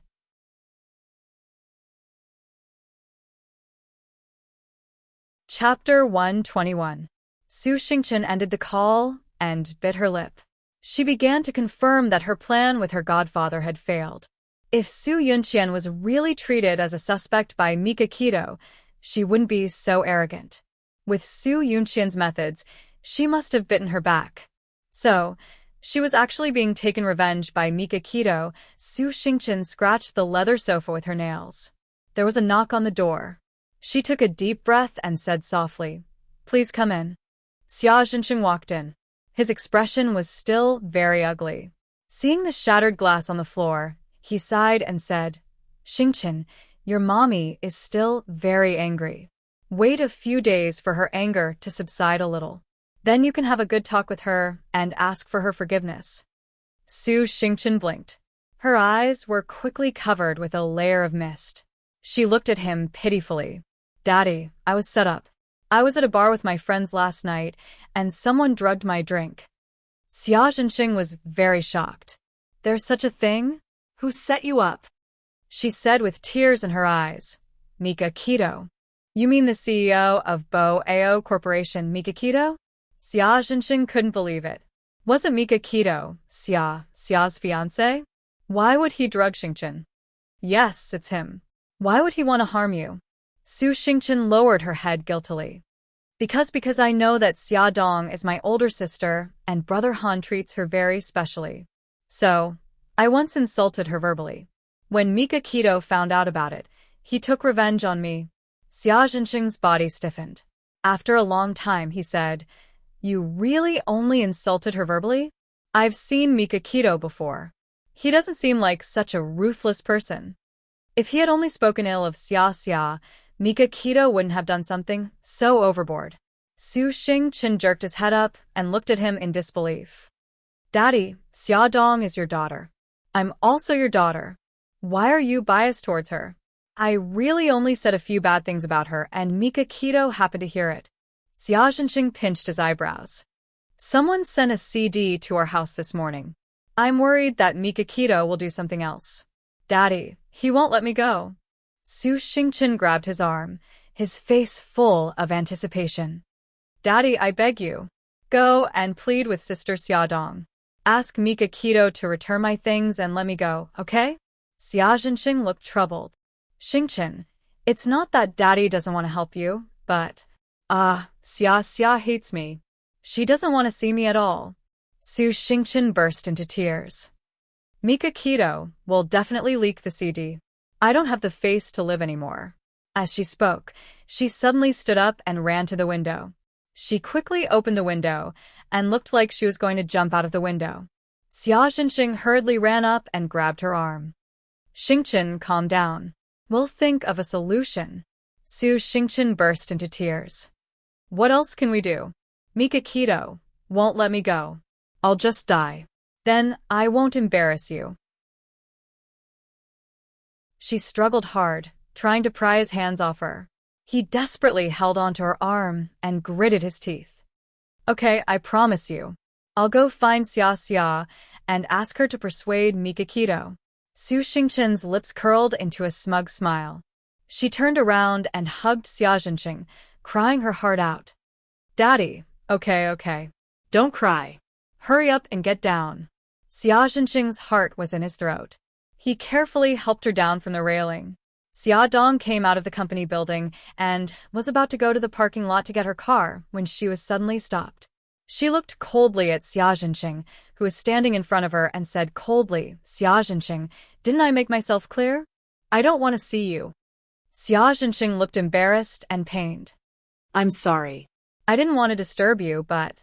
Xingchen, something happened. I need your help." She looked at him coldly. "Help? How do you want me to help her?" She sounded very calm. Xia Zhenxing thought that she would listen to him, so he quickly explained, "I heard from Xingchen that she once said some things that hurt you. Mika Keto found out about it, so Mika Keto took revenge on her by filming some indecent videos of her. She hopes that you can persuade Mika Keto to destroy those videos." Xia Dong was almost in awe of herself. She could actually laugh after hearing what he said. She raised her eyebrows. "So, Su Xingchen told you that the way she hurt me was by saying some bad things about me?" Xia Zhenxing nodded, not understanding what she meant. Xia Dong laughed out loud. "So, you believe her?" Xia Zhenxing hesitated for a moment, but still nodded. Xia Dong clapped her hands. "That's so touching. Thank you for letting me know what father-daughter love is." She suddenly stopped smiling and said coldly, "Xia Zhenxing, it's obvious that you don't know what your good daughter has done. I don't want to waste time explaining it to you. I won't help you with anything because this is what Su Xingchen deserves." Xia Zhenxing was stunned. Although he doubted Su Xingchen's words, he still believed that she was kind-hearted and wouldn't do anything evil. But now, he was shaken. Xia Dong didn't look at him anymore. She walked past him and headed to the car without looking back. Xia Zhenxing stood there in a daze for a moment. He suddenly turned around and ran after her. He grabbed her arm and begged, Xia, no matter what Xingchen has done, she's still your sister. Take it as Dad begging you to destroy those videos. Otherwise, she'll be ruined." Xia Dong sneered. "She's not my sister. My mother only gave birth to one daughter, me." Xia. She pulled her arm away and was about to leave. Xia Zhenxing panicked. He suddenly knelt down and said with red eyes, Xia, Dad is begging you. Don't ruin Xingchen. She's still young. If you have any resentment, take it out on Dad. Xia Dong was stunned and took 2 steps back. No matter how calm and emotionless she pretended to be, her heart still hurt when she saw her own father kneeling in front of her for another daughter. Her hands trembled as she tried to control herself from helping him up. Xia Xia. He looked like he had aged in an instant. She couldn't bear to see him crying. She wanted to run away, but her arm was tightly held by him. Many passers-by looked over and pointed at them. She bit her lip and turned her head away, not wanting to look at him. Her eyes were covered with a layer of mist. Mr. Xia, please don't do this. A man's voice suddenly sounded in Xia Dong's ears. She turned around and saw Xia Zhenqing being pulled up from the ground by a man in a suit and black-rimmed glasses. It was Lu Xing. Xia Dong quickly wiped the corners of her eyes and said to Lu Xing, "Lu Xing, if this man comes close to me in the future, treat him as a suspicious person." Understood. Lu Xing felt guilty and nodded. Because Xia Zhenqing was Miss Xia's father, he gave him special privileges and allowed him to get close to her. He didn't expect him to do such an irrational thing in public and make her the focus of attention. "Xia Xia, don't go, Xia Xia." Xia Zhenqing chased after Xia Dong with his face covered in dirt, but he was stopped by Lu Xing. He said expressionlessly, "Mr. Xia, Miss Xia doesn't want to see you." "What should I do? Xingchen's matter hasn't been settled yet. What if she takes things too hard and does something stupid again?" Xia Zhenqing watched Xia Dong's car drive away, and his mind was filled with Su Xingchen's safety. "Daddy, how did it go? Is sister willing to help me?" Just as he was thinking, Su Xingchen called. Her voice was soft and sounded uneasy. Xia Zhenqing sighed. Xia Xia didn't agree. "I planned to go to her house to look for her, but I didn't know her address. I followed her car and lost her in less than 10 minutes. Xingchen, tell me honestly, have you done anything wrong to her?" Xingchen burst into tears. "I don't want to live anymore. I don't have the face to live anymore. Daddy, Mika Keto won't let me go. He will definitely let the whole world see that video." Xia Zhenqing heard a loud bang from the other side of the phone. He was so shocked that his body trembled. He said sternly, "Xingchen, what are you doing? Don't do anything stupid." At the same time, Su Morong's screams came from the other side of the phone. "Xingchen, put down the broken vase. Ah, there's blood. Someone call an ambulance." Xia Zhenqing's heart clenched. His whole body was tense as he shouted, "Xingchen, don't be rash. Put down the broken vase. Daddy will promise you anything. I'll go and look for Xia Xia right away." Su Xingchen sobbed. But you don't even know where she lives. How are you going to look for her?" "It's okay, I'll think of a way." Xia Zhenqing quickly coaxed her gently. "Xingchen, Gigai, put down the vase in your hand and listen to me. I'll think of a way." Plop. It was the sound of something being thrown to the ground. Xia Zhenqing heaved a sigh of relief. On the other end of the phone, Su Morong rushed over and said anxiously, "Xingchen, let Mommy take a look at your wound." "Mommy, I'm sorry," Su Xingchen said pitifully. Then, she sobbed, "Daddy." Xia Zhenqing comforted her gently. "Xingchen, it's okay. Daddy will think of a way." After hanging up the phone, he suddenly remembered that he still had a place to go. It was the kindergarten. Xia Xia would bring the children home every day.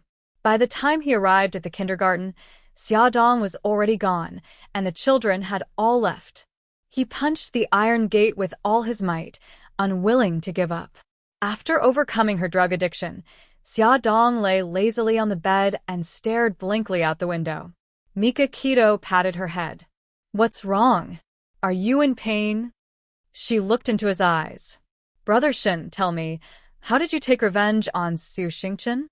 Mika Keto had told her that Su Xingchen was the mastermind, but he didn't tell her how he would take revenge. Beauty novel, Hongcha 866.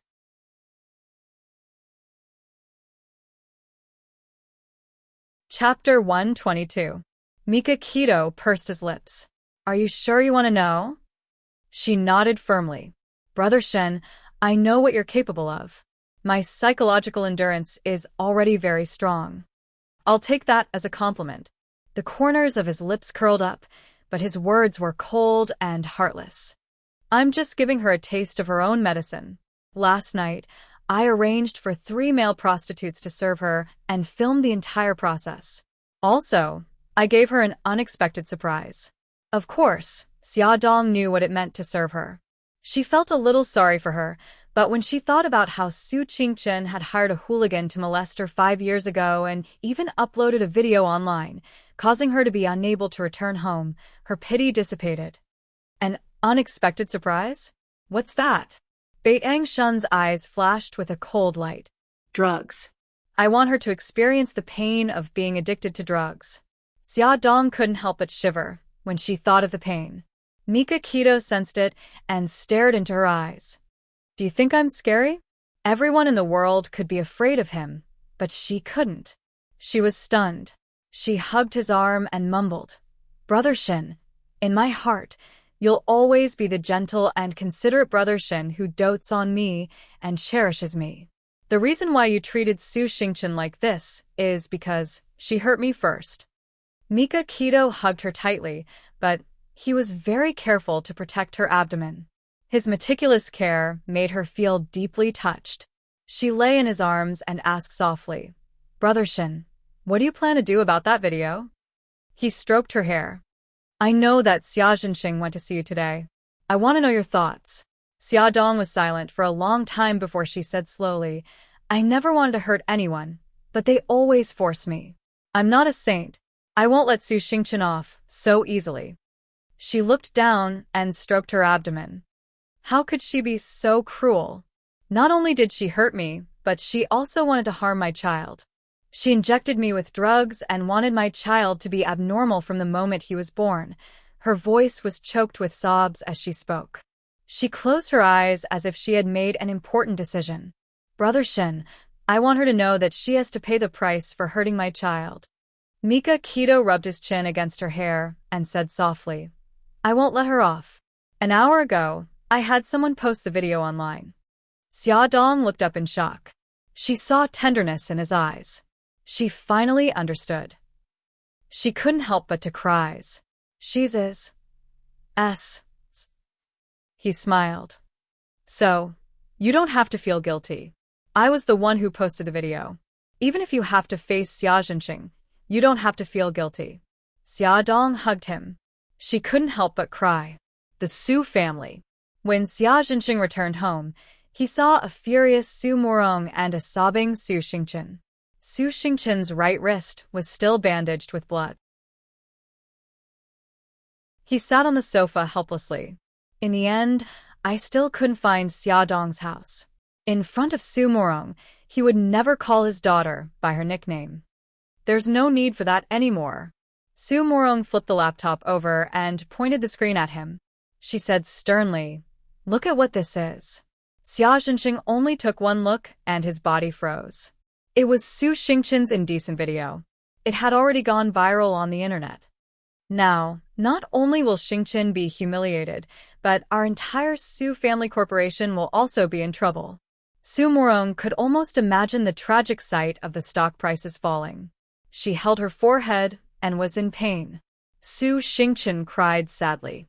Mommy, what should we do now? Su Morong tried hard to calm her anger. With a sullen face, she said, Hubby, help me get the phone. I want to talk to Xiao Qifeng. The Xiao family was a media tycoon and had a lot of influence in the industry.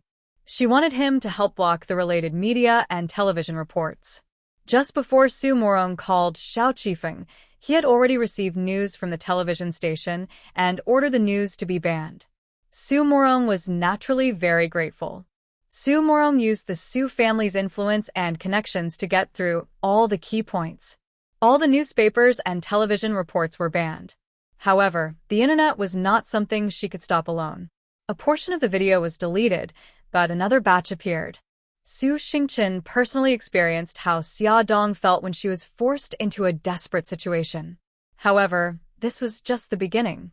Just as Su Morong was busy using her connections to get rid of the indecent video, her drug addiction kicked in. Xingchen, what's wrong? When Xia Zhenxing realized that something was wrong with her, her whole body was already trembling with tears and snot flowing out. Soon, her hands and feet were convulsing, and she was foaming at the mouth. Xia Zhenxing was so scared that he quickly called the hospital's emergency number. The ambulance soon arrived and took Su Xingchen to the hospital. After the doctor checked, he said, "Mrs. Xia, Mr. Xia, the patient's drug addiction kicked in." Drug addiction kicked in? Su Morong's vision turned black, and she almost fainted. Xia Zhenxing quickly held her and asked anxiously, "Doctor, my daughter has never been addicted to drugs. How could her drug addiction kick in? Are you sure you're not mistaken?" The doctor shook his head helplessly. "We've already checked very carefully. There are 2 needle holes on her arm. They should be left behind by injecting drugs." Xia Zhenxing felt as if he had been struck by lightning. Su Morong slowly recovered and analyzed. Someone must have deliberately injected drugs into Xingchen. Could it have happened last night? Maybe this was Xia Dong's doing. Xia Zhenxing was helpless. "Honey, don't think too much. Saving Xingchen is more important." Su Morong snorted coldly. "Are you still thinking about your daughter? At the end of the day, you still can't bear to part with her and her mother." I... Xia Zhenxing gritted his teeth and said, "I'm not. If it wasn't for Xingchen, I wouldn't have gone to look for Xia Dong. Honey, we've been married for so many years. Why don't you believe me?" Su Morong stared at him for a while until he felt scared. She suddenly frowned and said, "Forget it. Xingchen is more important now." The husband and wife returned to Su Xingchen's ward. Seeing her suffering from drug addiction, they felt like their hearts were being cut by a knife. The doctor injected her with drugs to suppress the toxicity, but it didn't have much effect. Xia Zhenxing was burning with anxiety and asked, "Doctor, how did this happen?" The doctor was sweating profusely. "The drugs injected into her body are too strong. The detoxification drugs in the hospital won't work on her." "Then what should we do?" "Let's send her to a specialized detoxification center. Maybe they'll have a way." Su Morong didn't want to send Su Xingchen to a detoxification center. If news of her drug addiction spread, her reputation would be ruined, and the entire Su family would be humiliated. However, when she saw her daughter suffering from drug addiction, she couldn't harden her heart. In the end, she had no choice but to send her to a detoxification center. Half an hour later, Su Xingchen pulled through and fell into a deep sleep. When she woke up and found out that her parents wanted to send her to a detoxification center, she crazily shook her head. "No, I don't want to go. Mommy, Daddy, I beg you. Don't send me there." In her mind, a detoxification center was as scary as a prison. She didn't want to go there. Su Morong held her hand. "Xingchen, Mommy doesn't want to send you there either. But the doctor said that the drug in your body is too strong. Their drugs won't be able to suppress it. If we send you to a detoxification center, there might be hope." "No, I don't want to. Mommy, a detoxification center is too scary. There are drug addicts everywhere. Don't send me there. There must be a way." Su Xingchen's eyes were filled with tears as she pitifully begged. However, Su Morong had already made up her mind. No matter what, she couldn't persuade her. Su Xingchen could only pretend to agree. After her parents left her room, she immediately changed her SIM card and called her godfather. After the call connected, she burst into tears. Her godfather was extremely anxious. He thought that she was sad because of the video online, so he quickly comforted her. "Baby, don't cry. Godfather is already thinking of a way to deal with those videos. Don't worry. Godfather will definitely help you vent your anger." Su Xingchen cried until she couldn't speak coherently. "Godfather, I'm finished. I'm addicted to drugs." Her godfather was shocked. "Addicted to drugs? What happened?" "Boo-hoo, I don't know. Maybe someone injected me with drugs last night." "Godfather, what should I do?" "The doctor said that the drug is very strong. Even the drugs can't suppress it. Am I going to be like this for the rest of my life?" "Baby, don't worry. Godfather will think of a way." Her godfather was quick-witted. He knew that Mikakito had treated Xingqian as the mastermind behind the incident that hurt Xiaodong. That's why he wanted to give her a taste of her own medicine. The drug that he injected into Xingqian was most likely the same one that Su Yunqian injected into Xiaodong. The godfather thought that he wouldn't be able to get any benefits from Bai Dangshan, so he might as well start with Su Yunqian. Since she had drugs, she might also have drugs for detoxification. Even if she didn't have drugs for detoxification, he could still get samples from her and quickly develop detoxification drugs. When Su Yunqian received her godfather's call, she was at the Old Bailey mansion. Tonight, she followed Bailey Han back to the mansion to visit Old Madam and Old Master. She chatted with Old Madam for a while and was about to return to her room when she received a call from an unknown number. She sneered. "Godfather, how dare you call me?" She answered the call as she walked towards the secluded balcony. Her godfather's deep voice came from the other end. "Miss Su, good evening." Su Yunqian didn't say anything. She walked to the balcony. The balcony was spacious, and there were rattan chairs and potted plants. She glanced around and saw that there was no one around, so she sat down leisurely. Only then did she reply, "Godfather, I'm really honored that you still remember me." Add Songshu 566.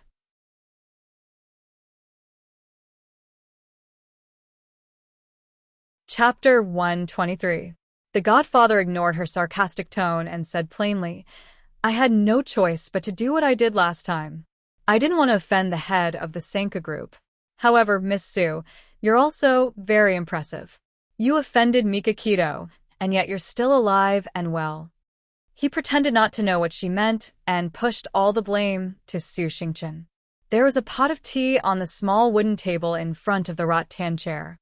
Su Yunqian leisurely poured herself a cup of tea and chuckled. "I don't think our relationship is good enough for a casual chat. Why are you looking for me?" The godfather smiled. "Then I'll get straight to the point. What's the name of the drug you asked Suzaku to inject into Xiaodong?" Su Yunqian raised her eyebrows. "I can't tell you."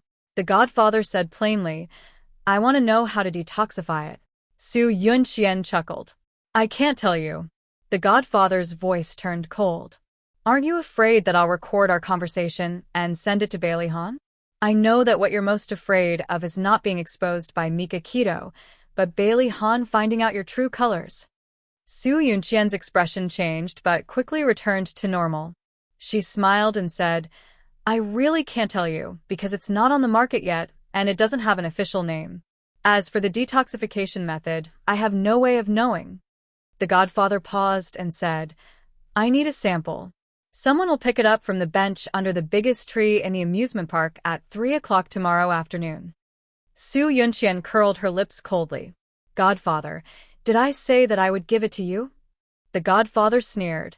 "You can choose not to give it to me, but Bailey Han will receive our conversation tonight and all the conversations we had when you made the deal with me. What do you think?" Su Yunqian's eyes flashed with a sinister light. "Very well, you've threatened me.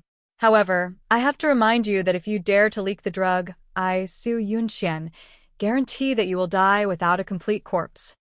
Under the moonlight, her smile was so eerie that it made people shudder. Her red lips parted slightly as she said word by word, "Including the person you care about. If I'm not wrong, it's because that person is addicted to drugs. That's why you need to detoxify drugs, right?" The godfather's voice was low. "Godfather, and I won't leak the drug. Tomorrow at 3 o'clock. She smiled. "No problem." "Recording? That damned old fox. He actually dared to play dirty." She sneered. Bai Dangshan was truly ruthless and vicious. He actually took his revenge on her godfather. This was the perfect opportunity to extinguish the fire in her heart. Who is it?" She quickly turned her head and looked sharply at the potted plant. There was no movement. She hesitated for a while and approached the potted plant carefully. When she was in front of the potted plant, she quickly turned around. There was no one behind the potted plant.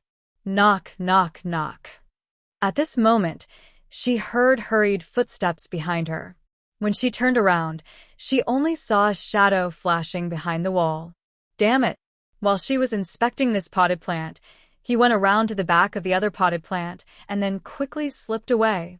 She didn't even see who it was. Su Yunqian grabbed the potted plant's yezi angrily and pulled it hard. She threw the yezi in her hand away and dusted her hands. She wanted to go back to her room to find the person who was eavesdropping on them. But when she was 2 steps away from the potted plant, she noticed something on the ground. She bent down to pick it up. It was a small button. The potted plant must have scraped off the person who was eavesdropping on them. Su Yunqian raised her eyebrows proudly and clenched the button tightly in her palm. Yunqian, why haven't you gone to bed yet? Su Yunqian ran into Bailey Han in his pajamas as she walked down the corridor on the 2nd floor. She approached him and smiled. After chatting with Grandma, I went to sit on the balcony for a while. Han, why haven't you gone to bed yet? I'm going to check on Xiao Yi. Bailey Han didn't know when it started, but he had developed a habit of going to his son's room to check on him every night before he went to bed. I'll go with you. Su Yunqian held his arm, and the 2 of them walked to the door of Bailey Yi's room. They knocked lightly, but no one answered. Bailey Han guessed that Bailey Yi was probably asleep. Bailey Han gently turned the doorknob and walked in. In the light of the corridor, Su Yunqian saw Bailey Yi lying quietly on the bed. He seemed to have fallen asleep. Her eyes fell on his white silk pajamas, and her eyes flashed. Bailey Han walked to the bed with light footsteps and placed Bailey Yi's arm, which was outside the blanket, under the blanket. He's asleep. Let's go. He lowered his voice and said to Su Yunqian. Su Yunqian nodded and followed him out of the room. After the door closed, the little man suddenly opened his eyes. He pulled back the covers and jumped down from the bed. He was wearing white silk pajamas, but the button at the bottom of the pajamas was missing. You're so annoying. Where did it go? He frowned and looked around barefooted. Suddenly, he looked up. It couldn't have fallen on the balcony, right? He frowned in distress. After thinking for a while, he decided to go to the balcony to look for it. He put on his shoes, found a small flashlight, and sneaked to the balcony. He searched here and there, but he couldn't find the button. ***. It couldn't have been picked up by that annoying woman, could it? Are you looking for this? A slightly amused female voice suddenly came from behind him. Bailey Yi was shocked. He turned around and saw Su Yunqian's smiling face. She was holding a white button in her hand. He looked cold and didn't say a word. She smiled affectionately. Xiao Yi, I thought you were already asleep. Bailey Yi didn't say a word and walked past her. She looked at his back and said softly, Xiao Yi, what did you hear just now? He suddenly paused and replied coldly, We were so far away. I didn't hear anything. Bailey Yi wasn't lying. He really didn't hear the conversation between her and his godfather, but he heard her call him godfather. That's good. Here, I'll return the button to you. Don't lose it again. She bent down with a smile and handed the button to him. He took the button and said politely, Thank you, Auntie Yunqian. Good night. Good night. Su Yunqian patted his head. Her anxious heart relaxed. A child who was only 4 years old, no matter how smart he was, he wouldn't be able to dig out anything from what she had just said. However, just in case, Su Yunqian contacted her godfather after returning to her room and changed the time and location of the transaction. The next morning, her godfather obtained a drug sample from Su Yunqian. Using his powerful connections, he sent the drug to the research lab for analysis and research to develop a drug withdrawal drug. However, drug withdrawal wasn't something that could be completed in a day or 2. Before the antidote was developed, Su Xingchen could only accept his parents' arrangement and was secretly sent to a drug rehabilitation center. Su Morong thought that by sending her daughter to a drug rehabilitation center in the middle of the night, she could avoid being found out. She didn't expect that the next day, news of a rich girl taking drugs and having a daring 4P with a cowherd would spread like wildfire on the internet. Su Morong was both anxious and anxious. She was so busy that she couldn't stop the news from spreading like wildfire. Just as she expected, the Su Corporation's shares fell rapidly. In the end, She had no choice but to negotiate with Mika Keto. Mika Keto refused to meet and asked Jiang Dao to deal with it. When Jiang Dao spoke with Su Morong, he clearly expressed that Mika Keto had nothing to do with him and was purely Su Xingchen's guess. In the end, Jiang Dao sneered, "If President Su can't produce evidence to prove that our president did it, then I hope that President Su will not act irrationally." Su Morong was furious, but she couldn't do anything. Everything was just her daughter's guess, and there was no concrete evidence. If she fell out with the other party, she would only embarrass herself. Therefore, she suppressed her anger and left. However, her hatred for Xia Dong and Mika Keto deepened. In the drug rehabilitation center, Su Xingchen's drug addiction kicked in. Her body was in so much pain that it didn't feel like it belonged to her. She wailed in pain and rolled around on the bed. She watched as the medical staff injected her with drugs, but it didn't have any effect. It was so painful that she wanted to bang her head against the wall. She really did it. Her strength suddenly increased tremendously. She pushed away the medical staff beside her and slammed her head against the wall. Blood slowly flowed down her forehead. The medical staff quickly rushed forward to hold her hands and feet tightly. Someone took a rope to tie her up, and someone urgently treated the wound on her head. She laughed crazily and then burst into tears. Why?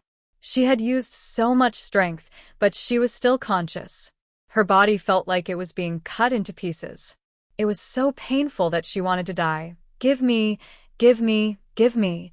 She trembled and begged. She looked blankly at the white figure in front of her. "Give me drugs, give me drugs." "Miss Su, pull yourself together. It will be over soon." A cold female voice comforted her. But she didn't listen. Her mind was only filled with the word drugs. She crazily twisted her body, trying to break the rope that tied her up. Because of her violent movements, the wound on her forehead that had just been treated began to bleed again. What do we do? The patient's emotions are too agitated. Inject her with a tranquilizer. Someone injected an injection into her arm. She gradually calmed down and fell into a deep sleep. When Su Xingchen woke up, it was already the morning of the next day. There were faint voices outside the window.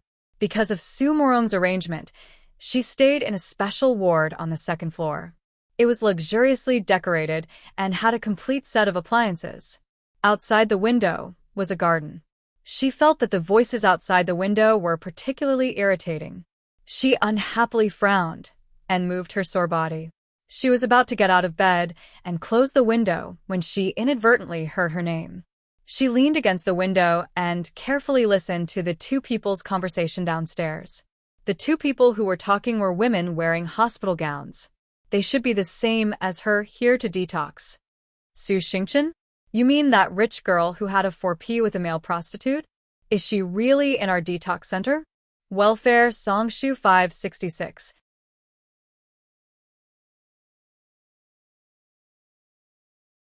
Chapter 124. Su Xingchen? Are you talking about the rich girl who had a 4P with a male prostitute? Is she really in our drug rehabilitation center? Shu, lower your voice. She lives on the second floor. You haven't gone online today, right? Not only did she play with men, but she's also addicted to drugs.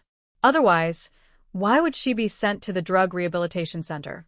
Wow, I didn't expect her to do such a thing when she looks so innocent and cute. The other woman laughed mockingly.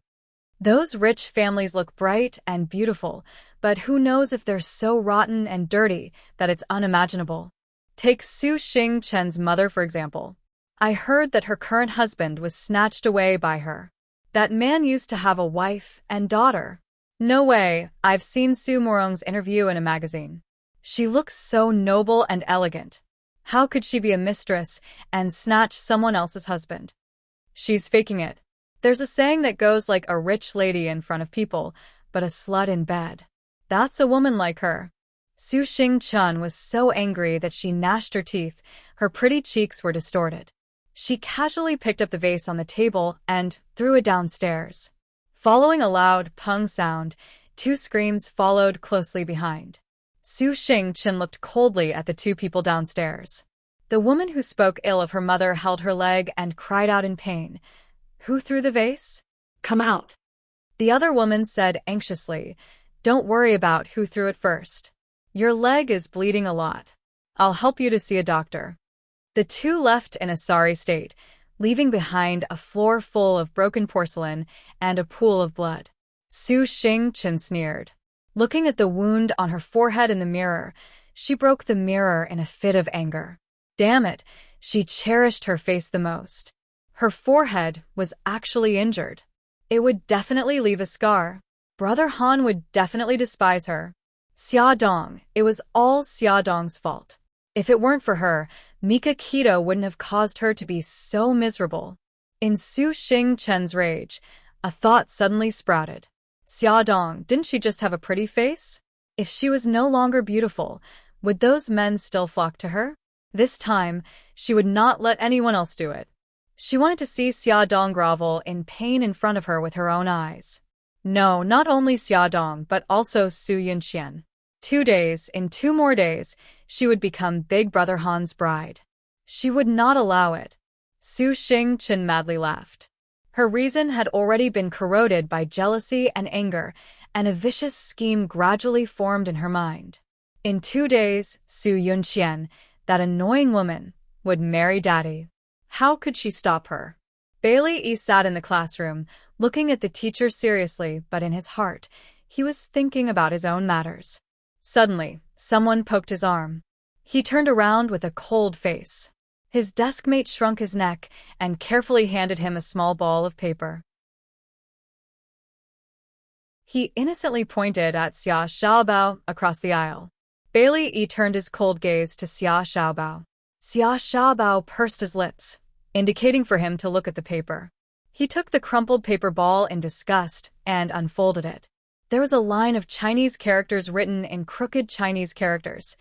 Hey, annoying fellow, do you also hate Su Yunxian and don't want her to marry your father? Bailey Yi's handsome eyebrows furrowed. He raised his head and glared fiercely at Xia Xiaobao. He picked up his pen and quickly replied with a line of words. Xia Xiaobao read his reply and was so angry that he laughed. Hey, annoying fellow, what are you up to now? Xiaobao puffed up his cheeks, rolled his eyes, and replied, Annoying fellow, I'll see you by the flower bed after class. The paper ball was passed back to Bailey Yi. He glanced at it and threw it into the trash can with a cold face. Xiaobao shrugged. After class, Xiaobao squatted by the flower bed. He had been squatting there for almost 5 minutes, but the annoying Bailey Yi still hadn't arrived. He angrily poked the ants crawling around in the tree hole with a branch and muttered angrily, Damn annoying fellow, why aren't you here yet? If you still don't come, I'll tell everyone that you like to eat candy. Bam. Xiaobao was hit hard on the head. He looked at the pebble that had jumped off his head and rolled to the ground. He raised his head fiercely and asked, Who is it? On the tree, Bailey Yi patted the hand that had pinched the pebble and snorted disdainfully. Annoying fellow, I've been on your head for 5 minutes. When are you going to realize that I'm here? Xiaobao opened his mouth and kicked the tree trunk angrily. Annoying fellow, get down here. Bailey Yi sneered and slid down the tree trunk.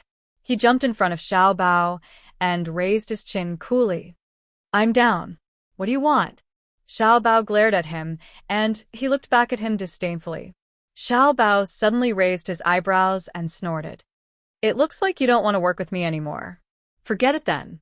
Just take it that I've suddenly lost my mind. I'm leaving now. After he finished speaking, he didn't wait for Bailey Yi's reaction. He turned around and walked calmly to the school building with his arms behind his back. Annoying fellow, wait a minute. Tell me clearly. How do you want to work with me? Bailey Yi's cold voice came from behind. Xiaobao raised his eyebrows proudly and turned around with a smile. Annoying fellow, you're smart. If I remember correctly, in 2 days, Su Yunxian will be your new mommy. Do you really not mind? Bailey Yi's cold little face showed displeasure. Annoying fellow, don't say such useless things to provoke me. Tell me your plan first, and I'll decide whether to work with you or not. Okay then. Xiaobao shrugged indifferently and approached him. He immediately took 2 steps back vigilantly with a look of disgust. What are you doing? Xiaobao rolled his eyes. Hey, you're not a girl. What can I do to you? Come here. I have something to tell you in private. Bailey snorted awkwardly, but his legs moved Gigai towards him. The two little heads huddled together and whispered for a while until the bell rang to signal the start of class. On the way back to the classroom, Bailey asked, "Why did you help me?" Xiaobao chuckled. "Idiot, of course it's because I hate Su Yunqian. That annoying woman dared to bully my mommy. If I don't get back at her, I'll be letting down my surname."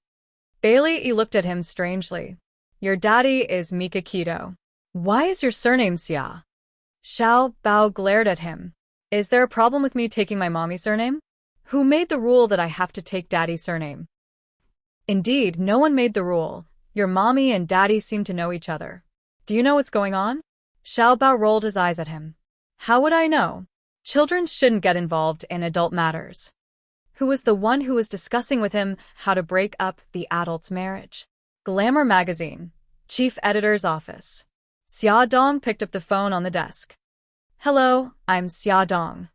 On the other end of the phone was a feminine man's voice. "Hello, Miss Xia. I'm Leo." Xia Dong was shocked. "Leo? Leo, the chief fashion designer of UA?" "That's right. It's me." "Mr. Leo, why are you looking for me?" UA was an internationally renowned fashion brand. The chief designer, Leo, was known as a genius designer and was very popular.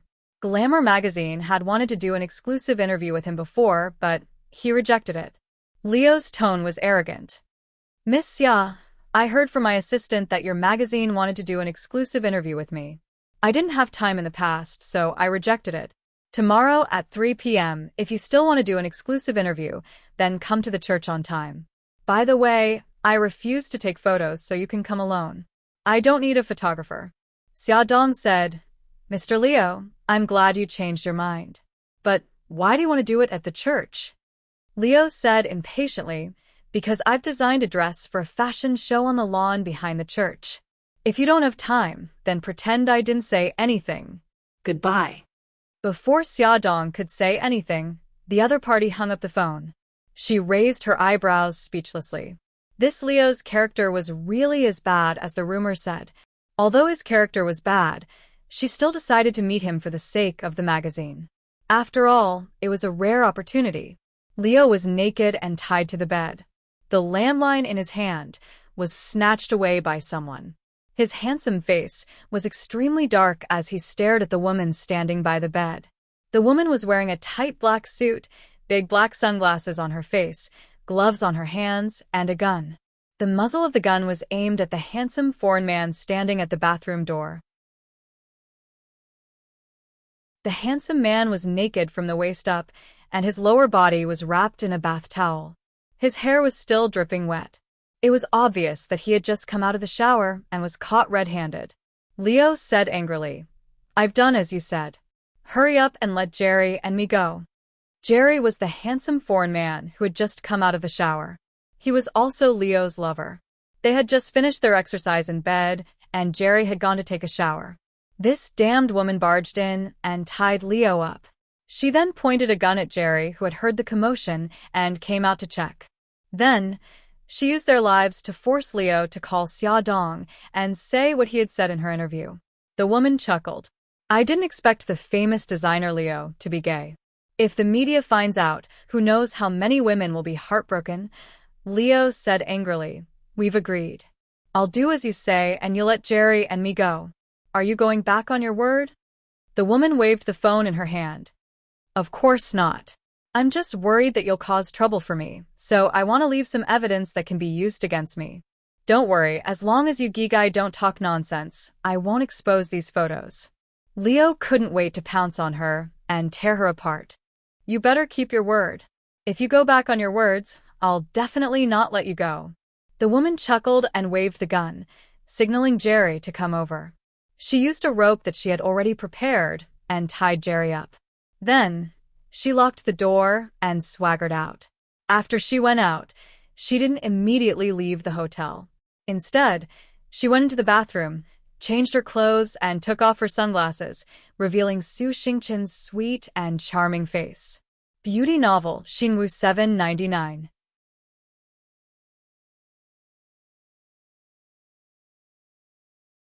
Chapter 125. At 3:00 in the afternoon, Xia Dong brought Ding Hao to the church that Liu had mentioned. They went to the lawn behind the church, but did not see any fashion show. However, there were people from the wedding company preparing the red carpet and wreaths. It seemed that a wedding was about to be held here. Chief Editor, how did this happen? Ding Hao was confused. Xia Dong was also confused. That's strange. Leo told me about it. How did this happen? Wait a minute. I'll call him and ask. She called the number that Leo had called yesterday, but no one answered. She called his cell phone again, but it was turned off. She frowned. Was Leo playing with her? While she was thinking, a strange and beautiful woman walked over. She asked hesitantly, "Are you the chief editor of Glamour magazine?" Xia Dong replied, "I am. And you are?" The woman smiled and said, "I'm Leo's assistant, Ayen. Leo's runway show changed its location at the last minute. He asked me to wait for you here and take you there." After that, she turned her eyes to Ding Hao and asked, "This is?" Xia Dong introduced, "This is my colleague, Ding Hao. He's in charge of photography." Ayen said awkwardly, "I'm sorry." Leo said that he only wants to see Miss Xia. Xia Dong smiled. Ding Hao is only taking photos of the fashion show. He won't expose Leo's image. Ayen said apologetically, "I'm sorry, Miss Xia, Mr. Ding. I'm just following Leo's instructions." "Well, Ding Hao, you go back to the company first." Xia Dong did not force Ding Hao and let him go back first. Then, she followed Ayen to see Leo. Ayen took her to the place where the wedding company was preparing for the wedding and said, "Miss Xia, wait here for 2 minutes. I'll go to the dressing room to get Leo." Although she was full of doubts, Xia Dong nodded. After waiting for a few minutes, Ayen and Leo did not appear. Just when Xia Dong was about to lose her patience, the wedding venue next to them was ready. A staff member held a walkie-talkie and said, "We're ready. Now let's welcome the priest and the newcomer." Since she had nothing else to do, she might as well just observe the ceremony. She found a good spot and turned her gaze to the entrance. The priest smiled as he walked onto the stage. Immediately after, a pair of well-dressed newlyweds walked in hand. Xia Dong suddenly opened her eyes wide. It was actually Bailey Han and Su Yunqian. The two of them also saw her. Bailey Han's deep eyes narrowed, and Su Yunqian's smiling face stiffened for a moment. Xia Dong smiled awkwardly and nodded at them. Her mind raced. Tomorrow was their wedding day. Today, they should have come to the church to rehearse. Except for the first glance, Bailey Han treated Xia Dong as air after that. He held Su Yunqian's arm and walked to the priest. Xia Dong stood not far away and watched them say, "I do," in front of the priest. She watched them look at each other affectionately. She watched them hug and kiss each other. She could not help but smile. This was the best ending. Suddenly, an accident happened. With a loud bang, the hydrogen balloon floating in the air with love written all over it suddenly exploded and instantly turned into fragments that fell like rain. Bailey Han pulled Su Yunqian away from the fragments. His concern was obvious. A staff member ran over and kept apologizing. Bailey Han said calmly, "It's okay. This was just an accident." The staff member smiled gratefully. "The wedding rehearsal is over. The two of you can go to the changing room to change. Miss Su, this way please." Su Yunqian was wearing a long wedding dress with a train. The staff member helped her carry the train to the changing room. "You can go out. I can do it myself." Su Yunqian smiled elegantly. The staff member left the room and stood at the door. He glanced around and quickly switched the women's changing room sign with the women's dressing room sign.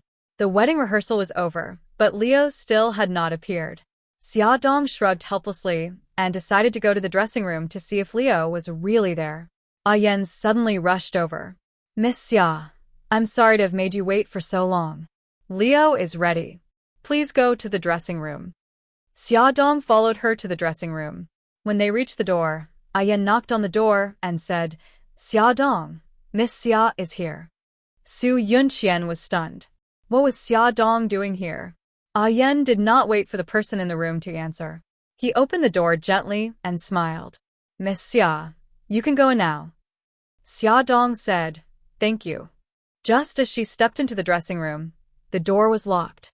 There were many clothes hanging in the room. A woman with long hair sat in front of the mirror. The woman turned her head and smiled. Miss Xia. It was Su Yunqian. Xiaodong was stunned. She was here to see Leo. Why was Su Yunqian here? Where was Leo? I'm sorry. I might have come to the wrong place. Xiaodong had a bad feeling. She walked quickly to the door and tried to open the door. However, the door could not be turned. It seemed that someone had locked it from the outside. Su Yunqian's smile turned cold. Since there are only the two of us here, you can tell me the truth. Why are you here today? Xiaodong gave up on the door handle. She wondered if Lu Xing had found out that she was trapped here. She said calmly, Miss Su, you're thinking too much. I'm here for something else.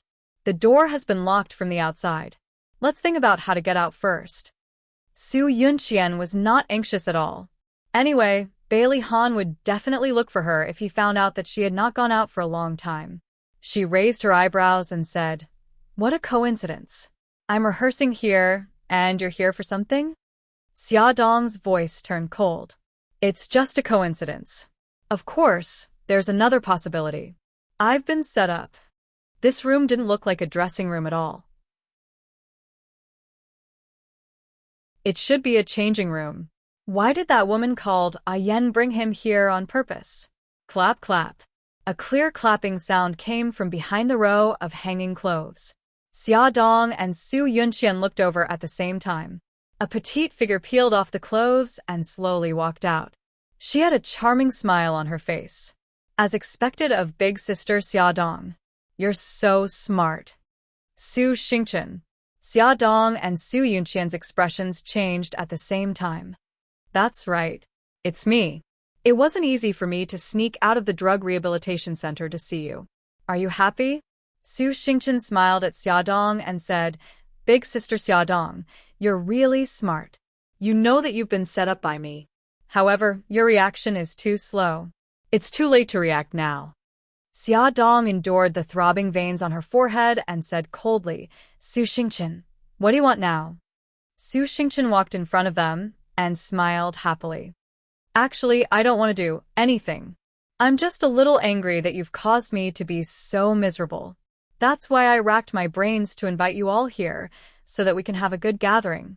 She stroked Su Yunqian's wedding dress that she had just changed out of and said with a smile, Big sister Yunqian, your wedding dress is really beautiful. It's a pity that the bride won't be able to match it soon. Su Yunqian's expression changed. What do you mean by that? Su Xingchen did not answer. Her gaze fell on Xiaodong's face, and she chuckled. Big sister Xiaodong, your face is also very beautiful. No wonder Brother Han and Mika Keto both like you. Say, if it's not as beautiful as it is now, will they still like you? Xiaodong frowned and stepped back without a trace, pulling away from her. Su Xingchen, haven't you been punished enough? What are you still up to? There's no point in telling you. Su Xingchen seemed to have inadvertently reached out and picked up the glass spray bottle labeled makeup remover in front of a dressing mirror.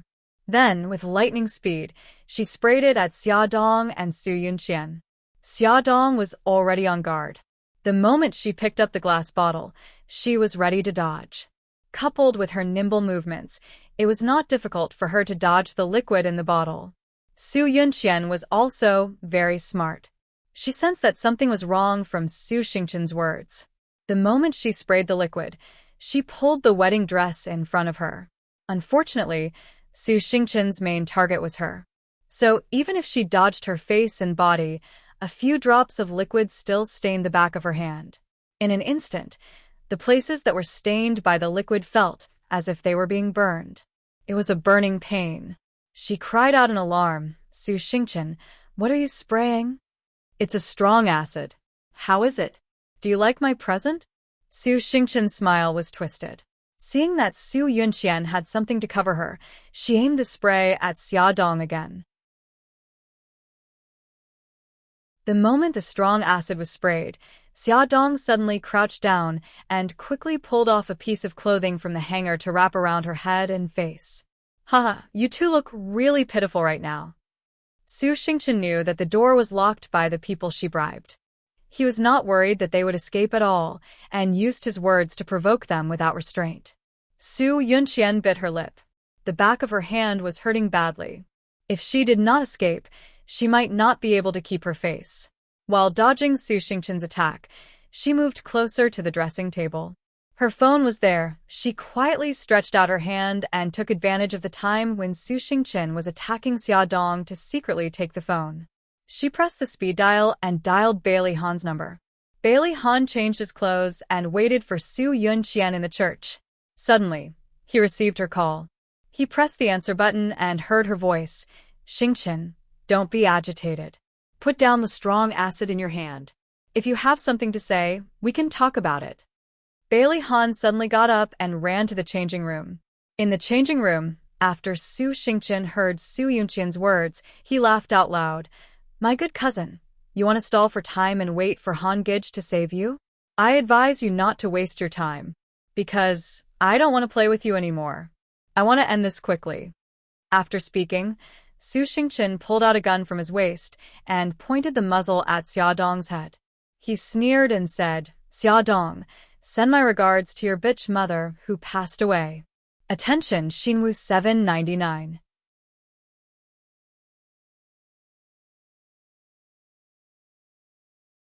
Chapter 126. With that, Su Xingqian pulled out a pistol from his waist and pointed the muzzle at Xia Dong's head. He sneered, Xia Dong, send my regards to your bitch of a mother who has already passed away. Xia Dong stared at the black muzzle of the gun. She was so nervous that her back was sweating. She tried her best to remain calm. Su Xingqian, if you kill me, what awaits you will be a few decades of prison life. Do you want to spend the rest of your life in prison? Su Xingqian's eyes were wild. I've already thrown caution to the wind. If I can't have it, then no one else can. Xia Dong, don't worry, you won't be alone. Su Yunqian will soon accompany you. She gave a twisted and cruel smile and slowly pulled the trigger. Bang! A loud sound was heard. The door was kicked open and a black figure hugged Xia Dong like a bolt of lightning. Like a hunting leopard, he quickly brought her around and dodged Su Xingqian's muzzle. What came out of the muzzle was not a bullet, but a liquid. The liquid stained the wall, and the wall immediately began to bubble. Just as Xia Dong's heart was pounding, the black figure had already let go of her. His body was as fast as the wind as he pounced on Su Xingqian. His movements were fast and fierce.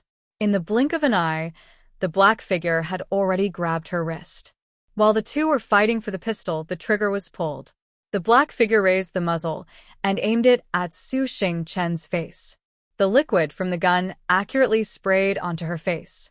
She threw the gun away and covered her face with both hands as she screamed. Her skin was rapidly smoking and rotting at a speed visible to the naked eye. This frightening scene took place within a short span of 10 seconds. Xia Dong and Su Yunqian then realized that she was not using a real pistol, but a water gun filled with strong acid. Su Xingqian's hands trembled as he covered his cheeks. He wailed mournfully and staggered out of the changing room. The black figure did not chase after him. He turned around and faced Xia Dong. It was Lu Xing. His face was expressionless, but his eyes were filled with worry. Miss Xia, are you okay? Thank you, I'm fine. Xia Dong glanced at the place where Su Xingqian was just standing. There was still a strong acid on the floor. She could not help but feel a burst of fear. Su Yunqian's legs went soft. She held onto the dressing table to stand. She knew that if Su Xingqian succeeded and shot Xia Dong, she would be the second. Yunqian, are you okay? Bailey Han could tell that something was wrong from the phone call, so he hurried over. His hair was a little messy, and he looked anxious. Han, I'm fine. Su Yunqian bit her lips. Her eyes were filled with tears. She seemed to be frightened. But the wedding dress is ruined. The wedding dress that she had used to block the strong acid had been corroded into tatters by the strong acid, and it was full of small holes. "It's good that you're okay." Bailey Han's heart, which had been in his throat, returned to his chest. He hugged her tightly and looked around. Only then did he notice Xia Dong and Lu Xing's presence. Xia Dong was also in a sorry state. Even the small jacket she was wearing had a few small holes corroded, revealing the straps inside. Bailey Han's body stiffened. He wanted to let go of Su Yunqian, but she hugged him even tighter. Xia Dong smiled faintly. "Mr. Bailey, Miss Su, I won't disturb you anymore." She and Lu Xing walked out of the changing room calmly. "Miss Xia," Lu Xing suddenly called her. She turned around in surprise. A suit jacket was draped over her shoulders. Lu Xing's black-rimmed glasses covered his eyes. He said faintly, "Your clothes are torn." Xia Dong was embarrassed. She almost forgot that her jacket was corroded by the acid. "Thank you." "You're welcome." Xia Dong looked at his serious face and wanted to laugh. But when she thought of Su Xingchen who ran away, her heart sank. Lu Xing, Su Xingchen ran away. "I'm worried that she won't give up." Lu Xing was expressionless. "Miss Xia, don't worry. What awaits Su Xingchen is jail time." Xia Dong shook his head. "The Su family is too powerful. Su Morong won't just watch her only daughter go to prison. Su Xingchen's crime is just intentional assault. Coupled with the attempted assault, there's no real evidence. Her crime seems too easy to exonerate." Lu Xing's lips curled up strangely. "Miss Xia, you don't have to worry about this. I believe that boss will have a way." Just as Xia Dong and Lu Xing left, Bailey Han also walked out of the changing room with Su Yunqian in his arms. Su Yunqian leaned against his arm. The burned skin on the back of her hand had already been treated. Bailey Han sent her to the hospital. Although the burn area was not big, it would definitely leave a scar, and it would take more than a week for the wound to heal. After leaving the hospital, Bailey Han drove Su Yunqian home. She bit her lip and said awkwardly, "Han, we're going to have our wedding tomorrow. But the wedding dress is ruined and my hand is injured. What should we do?" Bailey Han thought for a moment and said, "The wedding dress is easy to solve. I'll ask Anson for help. As for the wound on your hand," he glanced at the back of her hand. "After wearing white gloves, you can barely see the gauze on the back of your hand. We'll simplify the wedding, and you won't have to work too hard." Su Yunqian tilted her head and looked into his eyes. She said firmly, "The wedding will be held as usual." "I'm fine, Han. I don't want our wedding to have any regrets." "Okay, I'll listen to you." Bailey Han's lips curled up. When he was about to say something, his phone suddenly rang. He hung up the headset and heard Madame Gu's voice. "Okay, Grandma. We'll go back tonight." Bailey Han said a few words to Madame Gu and hung up the phone. He said to Su Yunqian, "Yunqian, Grandma said that she wants to see us tonight. She wants us to go home." Su Yunqian smiled. "Okay, but don't tell Grandma that I'm injured, in case she's worried." Bailey Han changed the direction, and the car drove to Bailey's old house. When they arrived at the old house, Madame Gu and Bailey were playing chess in the living room. The old woman and the young man huddled together. Madame Gu cried, No, baby I regret it. I shouldn't have done this." Bailey puffed up his cheeks and said helplessly, "Great-grandma, you've already regretted 5 moves. Then let me regret it again. Baby I'm your great-grandma. Don't be so calculative." Bailey's little face scrunched up. Was this old child who always regretted her moves and refused to grow up really the strict and decisive Madame Bailey? Bailey Han couldn't help but smile when he saw Madame Gu's shameless look and his son's distressed little face. He held Su Yunqian's arm and walked towards them. "Grandma, we're back." Su Yunqian smiled. "Grandma Xiao Yi, you're playing chess." "Daddy, Auntie Yunqian." Bailey stood up from the small chair and greeted them politely. Old Madame saw the bandaged back of Su Yunqian's hand at a glance. She looked concerned. "Yunqian, what happened to your hand? Is it serious? Come here, and let me take a look. It's nothing serious. I accidentally rubbed it. Su Yunqian let go of Bailey Han's arm and walked elegantly to Madame Gu's side and sat down. Madame Gu lifted her wrist and carefully examined it. Oh, the bandage is so thick. Are you sure it's okay? Will it affect tomorrow's wedding? It's really fine, Grandma. Don't worry. It won't affect tomorrow's wedding. Madame Gu was relieved when she heard that it wasn't serious. She smiled and asked, "Did the rehearsal go smoothly today?" Tell Grandma about it. Su Yunqian and Bailey Han looked at each other and said with a smile, "It went well." "Grandma, why did you call us back?" "It's nothing serious. I just wanted to tell you guys to come back and tell you some things to pay attention to when you hold the wedding." Madame Gu asked them to sit beside her and told them a lot of details. They listened patiently and asked questions from time to time. Madame Gu was very satisfied with their serious attitude. After dinner, Bailey Han was called to the study by Madame Gu. Han, I actually called you back today for something else." Madame Gu sat in the rattan chair with a hint of sadness in her eyes. "Xiao Yi called me today and said, 'Great-grandma, Daddy and Auntie Yunqian are married.' Can I not call Auntie Yunqian Mommy? Great-grandma, when Daddy and Auntie Yunqian have Xiao Bao, will they still love me?" Bailey Han's body stiffened, and his chest suddenly tightened. Madame Gu wiped the corners of her eyes. "Han, I said this to tell you that no matter what happens in the future, Xiao Yi will always be Bailey's eldest grandson." Bailey Han couldn't describe his feelings at that moment. Bitterness, guilt, heartache, all at the same time. He secretly clenched and unclenched his fists. After a long time, he said, "Grandma, I understand. Xiao Yi is my son. I won't let him suffer in the slightest." "I'm relieved to hear that." Madame Gu nodded in satisfaction. Suddenly, she thought of something and asked, "What's with the injury on the back of Yunqian's hand? Did she really scratch it?" Her eyes were burning and full of suspicion. Bailey Han knew that he couldn't hide it from her, so he briefly told her what happened in the afternoon. Madame Gu couldn't help but sigh. "I didn't expect Xingqian to be so vicious. Yunqian is her cousin." She deliberately avoided Xia Dong. Bailey Han pursed his lips and didn't say a word. Madame Gu seemed to have been hit by this incident. She waved her hand tiredly. "According to customs, Yunqian is getting married from her parents' home. It's getting late. You should send her back quickly. Let Xiao Yi stay in the mansion tonight." Bailey Han bid farewell to Madame Gu and walked out of the study. On the other side, Su Yunqian watched Bailey Han and Madame Gu go upstairs. She suggested that Bailey Yi go back to his room to rest.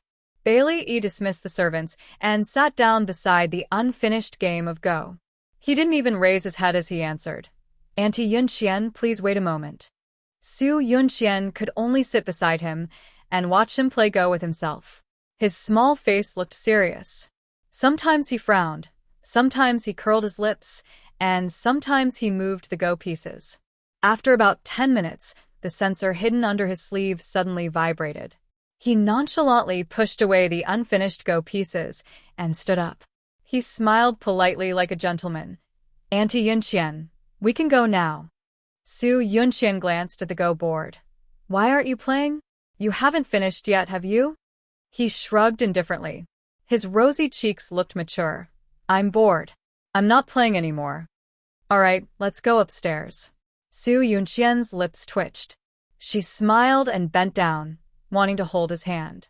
He reached out his hand Gigai and let her hold it. She led him up the stairs. When they turned the corner, he suddenly looked up and asked curiously, "Auntie Yunqian, who is Godfather?" Su Yunqian was stunned for a moment. She suddenly laughed. "Xiao Yi, why did you suddenly ask this question?" Bailey Yi looked innocent. He blinked and said, "Because I heard you talking to Godfather on the phone that night." I actually know who Godfather is. Godfather is the middleman of the murder organization in a city. Am I right, Auntie Yunqian? When he heard the title Godfather that night, he secretly looked up his identity, but he didn't find any information.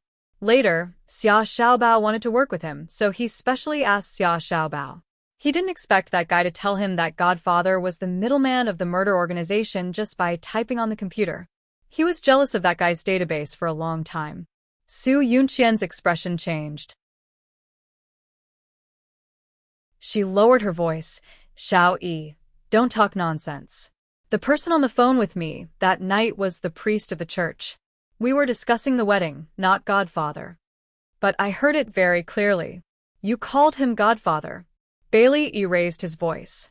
His pink cheeks had an innocent look of doubt. Auntie Yunqian, why did you contact Godfather? Are you going to ask him to help you kill people? His voice was very loud, and it sounded very clear in the empty stairwell. Su Yunqian panicked and subconsciously covered his mouth. Xiao Yi, why would I do that kind of thing? Don't talk nonsense. Bailey struggled. He used both his hands to pry her hands away and kicked her calves. His bright eyes stared at her, making her feel like she was being seen through. She reflexively covered his mouth even harder. His mouth and nose were covered, and he felt very uncomfortable. His white cheeks turned red, and his black eyes were filled with tears. He looked extremely pitiful. Su Yunqian didn't feel any pity for him. She was panicking, afraid that he would tell others about this. Coincidentally, there was no one around, so no one would know what she was doing. Bailey suddenly bit her palm. His sharp teeth made her palm hurt, and she subconsciously pushed him away. Bailey Han came down from the study on the 3rd floor and slowly walked down. When he reached the stairs on the 2nd floor, he suddenly heard Bailey say loudly, Auntie Yunqian, why did you contact Godfather? Are you going to ask him to help you kill people? He suddenly stopped in his tracks. There was suddenly no sound downstairs. His heart tightened, and he quickened his pace to run downstairs. Then he saw a shocking scene. His son rolled down the stairs, and Su Yunqian stood on the stairs like a statue. She seemed to be scared out of her wits. Come and see. Song Shu 566.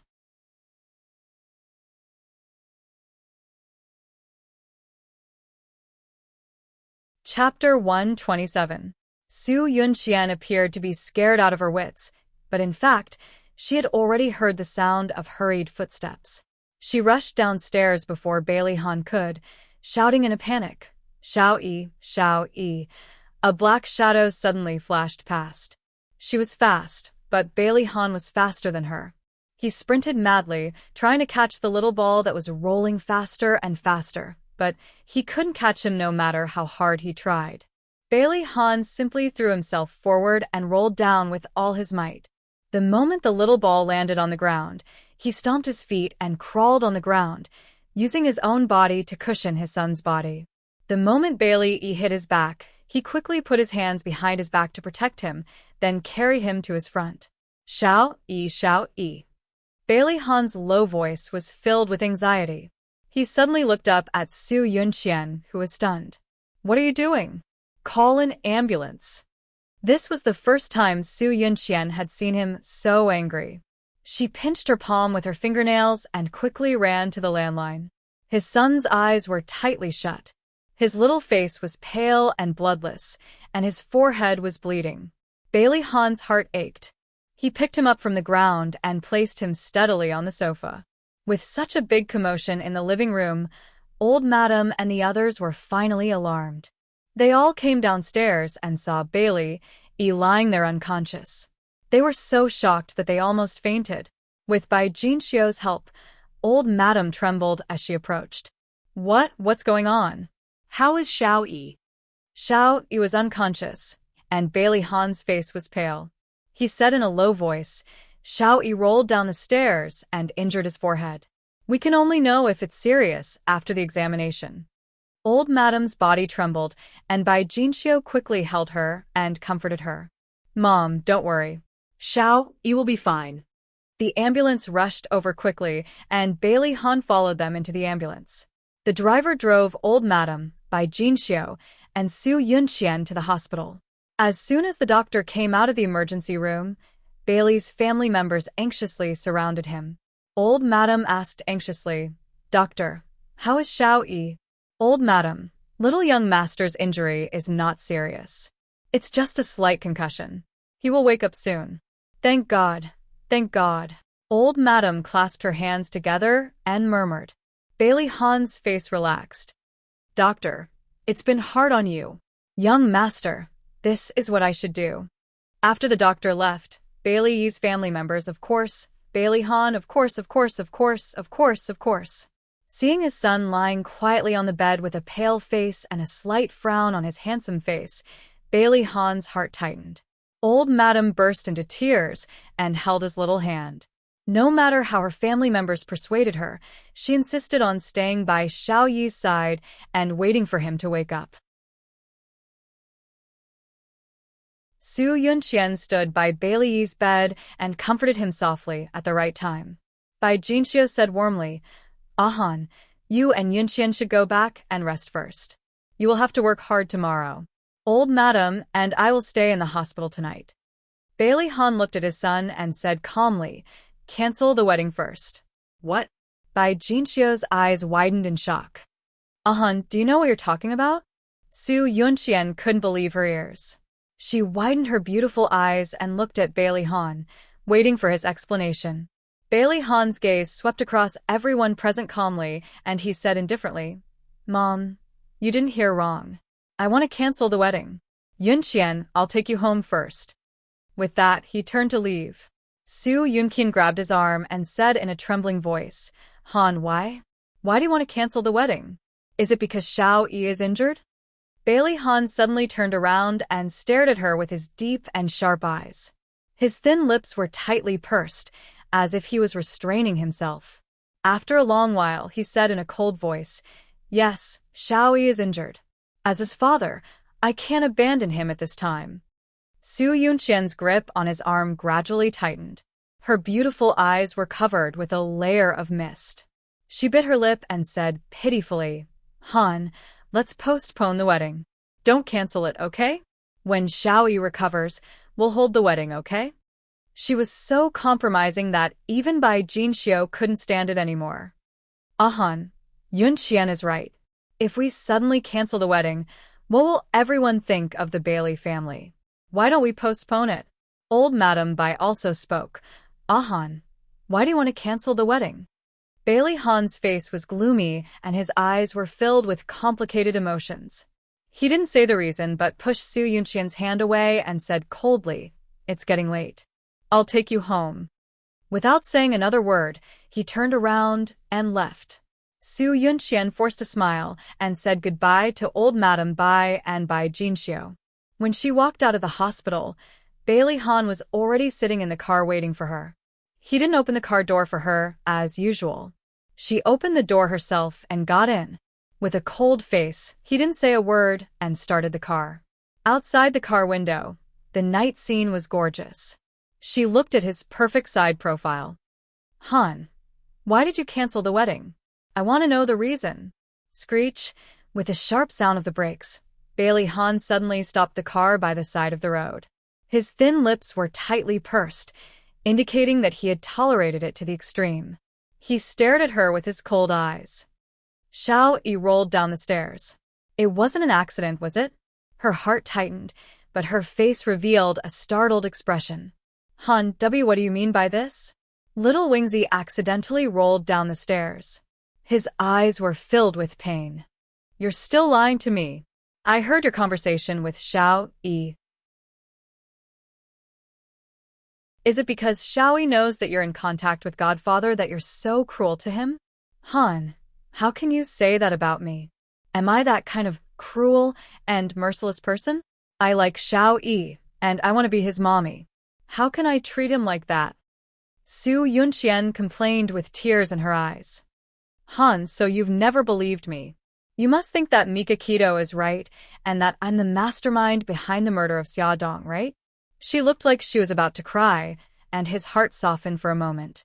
However, when he thought of what his son said and the dangerous moment when he rolled down the stairs, he couldn't help but doubt it.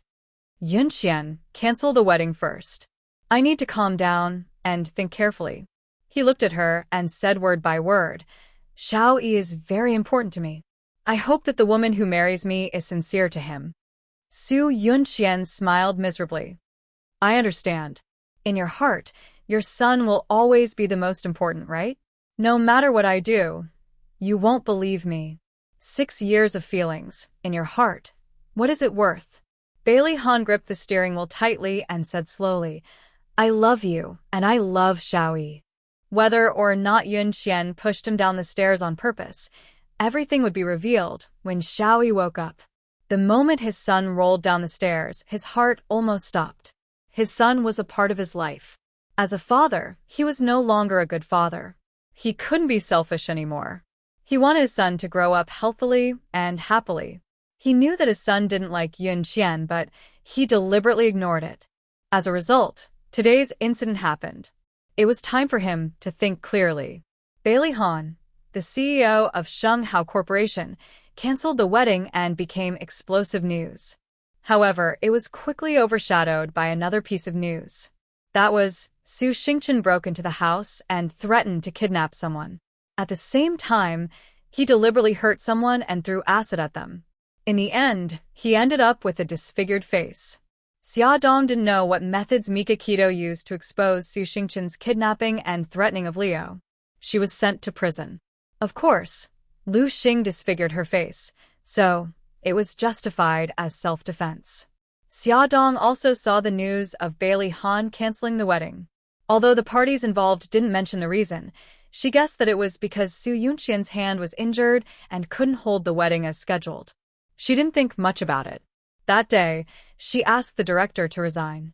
The director was shocked and talked to her for a long time. When he found out that she was leaving to treat her daughter, he had no choice but to agree to her resignation. On the other hand, Mika Keto had already prepared the procedures to go abroad. She also arranged the company's affairs. She was waiting for Xia Dong to finish the handover. Then, the two of them would take the children to Rome. Xia Dong explained the situation to Yi Siki and took the children to her aunt's house to say goodbye. After hesitating for a long time, she said, Aunt, I plan to take the children to Italy. It will take about 9 months before I return to China. Why do you suddenly want to go to Italy? Did something happen? Because she deliberately hid it, Xia Yun didn't know what happened during this period. She didn't know about Xiao Guai's illness and thought that she was just suffering from anemia. Xia Dong smiled. No, Aunt.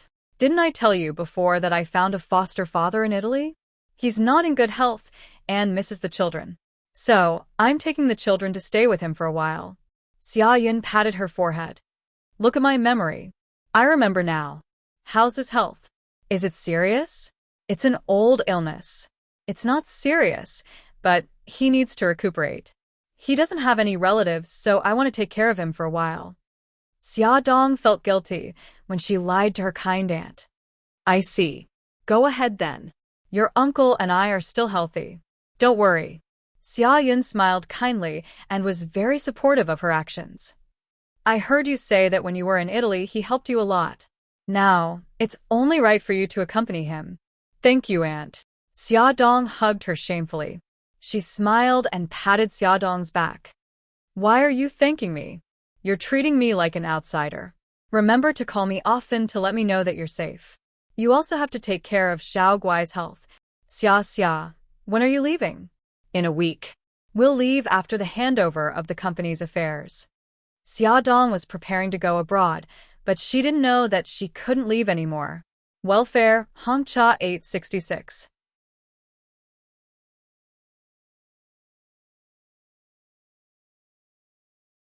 Chapter 128. Shenghao Group. Bailey Han was gathering his subordinates to deal with the cooperation with the United States when his phone rang.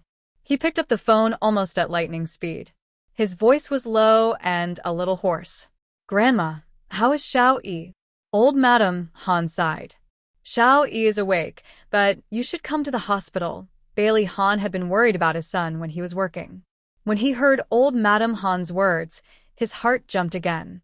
He hung up the phone and said to his subordinates, We'll talk about the cooperation in the afternoon. Then, he took his car keys and left quickly. He drove all the way to the VIP ward.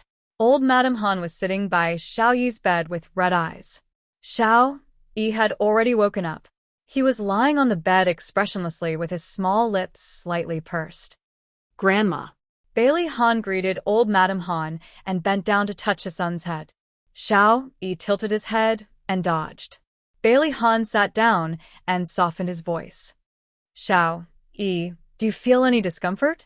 Xiao Yi did not speak. His dark eyes stared quietly at the ceiling as if he did not hear his question. Xiao Yi? Bailey Han frowned. Was his son throwing a tantrum? Don't shout. He can't hear you. Old Madam Han choked. Bailey Han's expression changed drastically. He reached out his hand, ignoring little Wingzi's attempts to dodge, and touched his head. Little Wingzi immediately shrieked like a frightened little beast, his hands and feet kicking around wildly. Ah! Ah! He screamed in horror. His eyes were full of fear, but he did not say anything. Bailey Han's heart sank. He quickly withdrew his hand. His screams gradually faded, and the fear in his eyes slowly dissipated. His bright black eyes became blank and dull. Bailey Han looked at his smart and obedient son suddenly become like this. His heart suddenly ached. Grandma, what's going on? How did Xiao Yi become like this? The old madam looked miserable. Xiao Yi became like this when he woke up. No matter how we called him, he didn't seem to hear us. If we tried to touch him, he would scream and become very emotional. The doctor said that this is a symptom of autism. Bailey Han did not believe that his son would be autistic. He went to the attending doctor's office with an ugly expression. Doctor, my son has always been normal. How did he suddenly become autistic? Mr. Bailey, young master's autism is not caused by hereditary factors. Instead, he suffered a great shock in an accident, which caused the malfunction of his brain cells and affected the function of the brain's nerves to transmit information, which led to autism. Bailey Han's pupils suddenly shrank. Can it be cured? Based on the young master's condition, he is mainly affected by psychological factors. The possibility of recovery is still relatively high, but I suggest that parents don't be too impatient. Relax, relax. Get rid of the child's negative emotions and communicate with him step by step. The doctor talked about a lot of precautions before treatment for autism. Bailey Han listened patiently and asked questions from time to time. In the process of talking with the doctor, his attitude became more positive.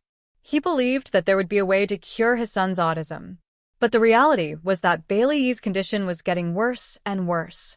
He completely isolated himself in his own world and ignored the people and things around him. He silently did his own things. Sometimes he would draw, sometimes he would play chess with himself, sometimes he would sit in front of the window and stare blankly. Sometimes he would sit there for the whole day. As long as someone wanted to touch him, he would scream like a frightened little beast, baring his fangs and brandishing his claws. With his current condition, there was no way he could go back to school. He didn't even take the final exams. Although Bailey Han canceled the wedding, which had a certain impact on the Bailey family and the Su family, the Bailey family was busy trying to find a way to cure Xiao Yi's illness. They didn't have the time to pay attention to the outside world. The Su family was different. First, there was the scandal of Su Xingchen. Then, the proud daughter of heaven, Su Yunxian and Bailey Han canceled the wedding. Although it wasn't as sad as being abandoned, the inside story was enough for the media to speculate for a long time. The Su family's reputation fell to the bottom. Facing the swarm of media, Su Yunxian was indifferent and elegant. Her goddess-like temperament was vividly displayed. Although everyone was still speculating, their attitude towards her was a lot friendlier. She avoided the media and stepped into the hospital. This was the hospital where Su Xingchen was staying. Because Su Xingchen was splashed with strong acid, 20% of his face was severely burned. It was a third-degree burn. After being detained, he applied for medical parole through his connections. Now, he was still staying in the hospital. When Su Yunxian went to visit him, Xia Zhenxing was by his bedside. He looked a lot older, and the hair on his temples was white. As for Su Xingchen, her entire head was wrapped in gauze, only revealing 2 eyes.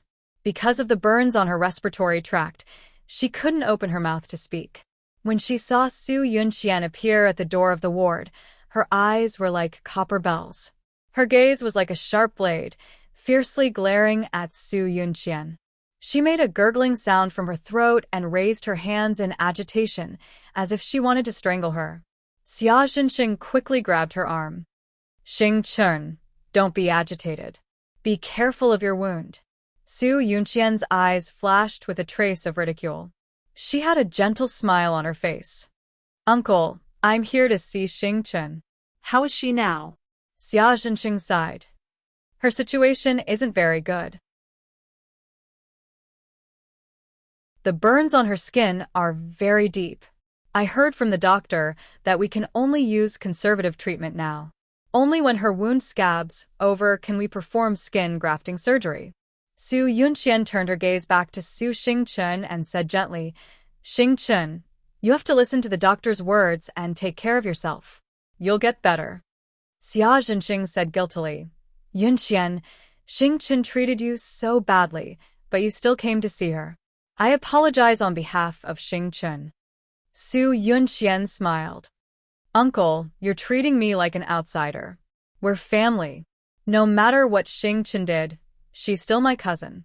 Su Xingchen's eyes widened. She wanted to dig a few holes in her body with her gaze.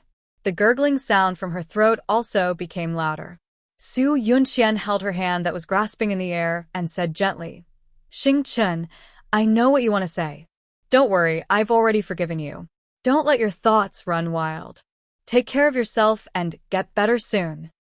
Su Xingchen couldn't care less about the piercing pain on her face. She shook her bandaged head. Xingchen, don't be so agitated. I'll visit you again in the future. Su Yunqian thoughtfully patted the back of her hand. She stood up and said to Xia Zhenxing, Uncle, I'll leave first. I won't disturb Xingchen's rest. Yunqian, thank you for visiting Xingchen.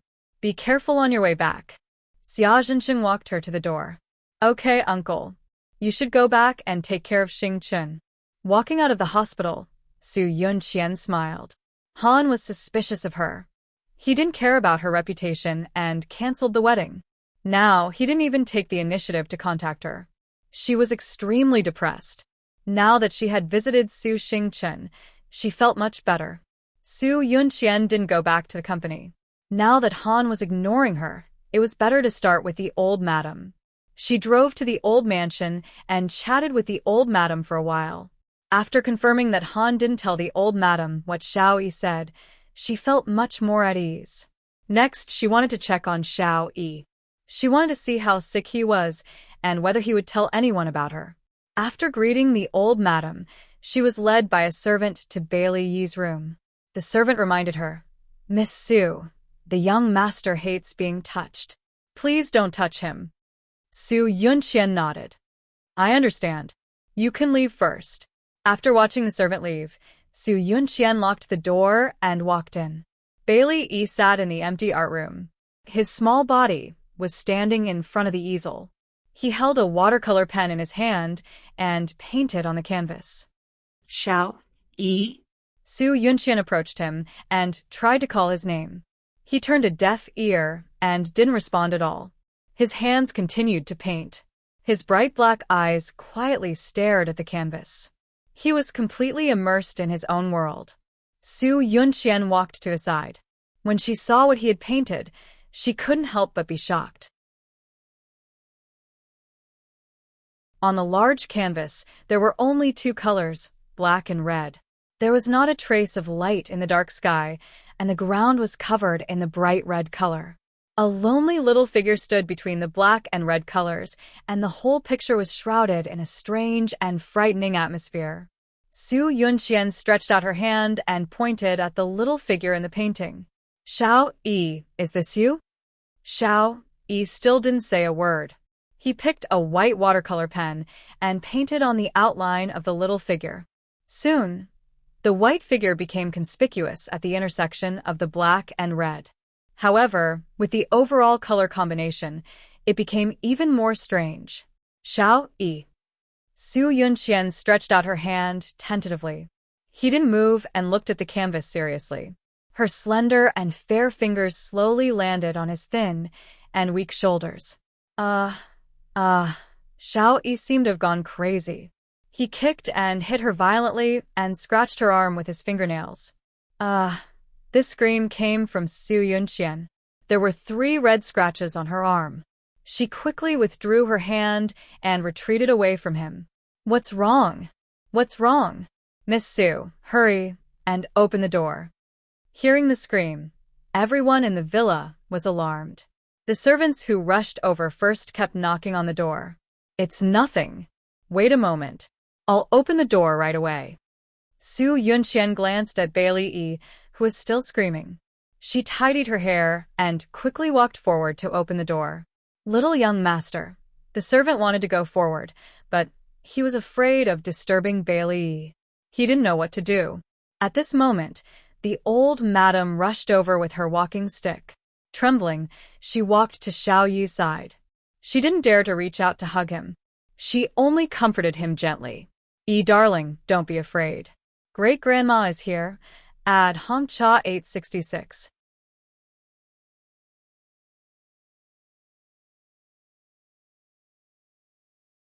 Chapter 129. The servant hurriedly brought a chair over and placed it beside Old Madam. Old Madam sat down and looked at Bailey Yi, who was holding his head and screaming. She coaxed him gently over and over again. After an unknown amount of time, little Wingsy finally calmed down. He picked up the paintbrush again and painted on the canvas as if nothing had happened. Old Madam endured the intense heartache and praised him with a smile. Baby Yi is so amazing. The painting is so beautiful. Xiao Yi's small body stood upright like a statue without any reaction. Let's go. Let's not disturb Baby Yi. Old Madam sighed in her heart and stood up with the help of the servant. After walking out of Xiao Yi's room, Su Yunqian followed Old Madam to the living room. Old Madam asked someone to do a simple treatment for her wound. Su Yunqian looked apologetic. Grandma, it's all my fault. If I hadn't caught Xiao Yi that night, he wouldn't have fallen down the stairs and this wouldn't have happened. Old Madam sighed. It's not your fault. Yunqian, why did Xiao Yi suddenly fall ill? Su Yunqian felt even more apologetic. I wanted to communicate with Xiao Yi and see if I could get his attention. I didn't expect him to suddenly scream when I pointed at the painting and praised him. Old Madam said doubtfully. Xiao Yi only gets emotional when others touch him. Are you sure you didn't touch him? I really didn't. I only touched his painting. I didn't expect it to turn out like this. Grandma, I'm sorry. Old Madam frowned. Could it be that Xiao Yi's condition has worsened? What should we do? Su Yunqian said, Grandma, I've asked some doctor friends. They said that it's best to send Xiao Yi to a rehabilitation center. They have professional rehabilitation training that will help Xiao Yi. The old madam also understood that this was a good idea, but Xiao Yi's identity was special. She was worried that it would cause unnecessary trouble. After thinking for a while, she said, Why don't we hire a psychotherapist to treat Xiao Yi at home? In the evening, when Bailey Han came back from the company, the old lady told him about her idea. Of course, Bailey Han did not object, but he refused the psychotherapist introduced by Su Yunqian. Before the truth was made clear, he was already on guard against her. After pondering for a moment, he said, Grandma, don't let Yunqian get close to Xiao Yi in the future. Why do you say that? Old Madam's eyes flashed sharply. She was suspicious. He said faintly, Xiao Yi was too emotional when she saw her. I'm just thinking for Xiao Yi's sake. I don't mean anything else. When he heard Xiao Yi's words on the stairs, he did not tell anyone because he did not want to wrongly accuse a good person. Deep in his heart, he hoped that Xiao Yi's words were false. He also hoped that Su Yunqian had nothing to do with Xiao Yi's accident. In fact, Bailey Han had also consulted many experts and contacted a top psychotherapist. The psychotherapist was called Lin Yi. He was around 30 years old. He was polite and gentle. Every day, he would go to Bailey's old house and treat Bailey Yi for an hour. Lin Yi advised the parents to maintain a fixed time every day to communicate with a child alone. Even if the child did not respond, They should insist on talking to him or doing something to cultivate his understanding of the outside world. Linny said, "The lack of social skills is the biggest obstacle for an autistic child. Parents should create opportunities for the child to interact with people around him. Young Master has many friends in kindergarten. You can invite them to the house as guests. You can also raise some small animals at home so that young Master can reduce his fear of social interactions and improve his social skills in the process of raising animals." Looking at his son sitting alone in the corner, Bailey Hahn's heart ached. He suddenly realized that his son was very lonely. He lacked maternal love since he was young and did not have any playmates of the same age. Although he was young, he had already developed a restrained and calm personality. He would not even show his emotions on his face. After thinking for a long time, Bailey Hahn called Xia Dong. At this time, Xia Dong had already finished the handover work. Mika Keto had also booked the plane tickets for the four of them to fly to Italy. She was packing at home when she suddenly received a call from Bailey Hahn. She glanced at the children playing in the living room and returned to her room. She pressed the answer button. "Hello, Mr. Bailey." Bailey Hahn paused and said, "Xia Dong, I want to ask you for a favor." His voice was very sincere. Xia Dong could even imagine his serious expression. "Tell me. If I can help, I will definitely do it." His voice lowered with an imperceptible heaviness. "My son, a few days ago, he fell down the stairs." Xia Dong stood up abruptly and asked agitatedly, Is he all right?" Bailey Hahn rubbed his eyebrows. He was not seriously injured. However, after he woke up, he was diagnosed with autism. The doctor said that it was because of the stimulation that caused his brain cells to malfunction. Autism? Xia Dong sat down on the sofa dejectedly. There was still a trace of panic on her face. Can it be cured? There is a possibility of a cure. Bailey Hahn spoke conservatively of the doctor's opinion. According to the psychotherapist, it is best to let Xiao Yi interact more with the people around him. Therefore, I want to invite Xiao Bao and Xiao Guai to accompany him at home. Xia Dong held her forehead and was extremely conflicted. Xiao Yi was diagnosed with autism. She was very worried and wanted to accompany him and help him out of his own world. However, she had always protected Xiao Bao and Xiao Guai from the Bailey family. If she really brought them to the Bailey family, would it arouse suspicion? Moreover, with Xiao Guai's current situation, he could be in danger at any time. She did not dare to send her daughter to the Bailey family. Both the palm and the back of the hand were flesh and blood. How should he choose? She did not know what to do. After hesitating for a long time, she asked in a hoarse voice, "Can I find other children?" There was no emotion in his voice. "Xiao Yi doesn't have any friends. If you don't want to, I won't force you." The phone call ended. Xia Dong held the phone and her heart ached. The words "doesn't have any friends" kept echoing in her mind. She could almost imagine how lonely Xiao Yi must be. He had no siblings, no playmates, no mother's love. Even though he was injured, he still armed himself with a cold expression. He was only 4 years old. She bit her fist hard as tears of heartache flowed down her cheeks. Knock, knock. There was a knock on the door. She quickly wiped her tears and forced a smile in the mirror. When she opened the door, she was stunned. "Brother Shin, why are you here?" Mika Keto could tell at a glance that her eyes were red. He frowned. "What happened?" She invited him in. "I'm fine. How about you?" Why didn't you go to the office?" Mika Keto sat down on the chair. "I've already settled the matters at the office. I came to see how your luggage is." His deep black eyes landed on her face, and he said in a domineering tone, "Tell me, what exactly happened?" Xia Dong knew that she could not persuade him, so she told him about Bailey Han's call and her dilemma. Mika Keto did not expect to encounter such a tricky situation before he left. His eyes darkened. He poured a cup of tea and placed it in front of her. Xia, I know that you have always felt guilty towards that child and want to make it up to him. However, you're pregnant now. This is a critical time. I don't want anything to happen to you." "I know. Xiao Guai is still waiting for me to give birth to the baby safely." Xia Dong stroked her abdomen and smiled bitterly. But Xiao Yi is also my child. I really can't ignore him at this time. Mika Kito's eyes flashed with helplessness. He actually had selfish motives. He wanted to take her away from here and not be involved with Bailey Han.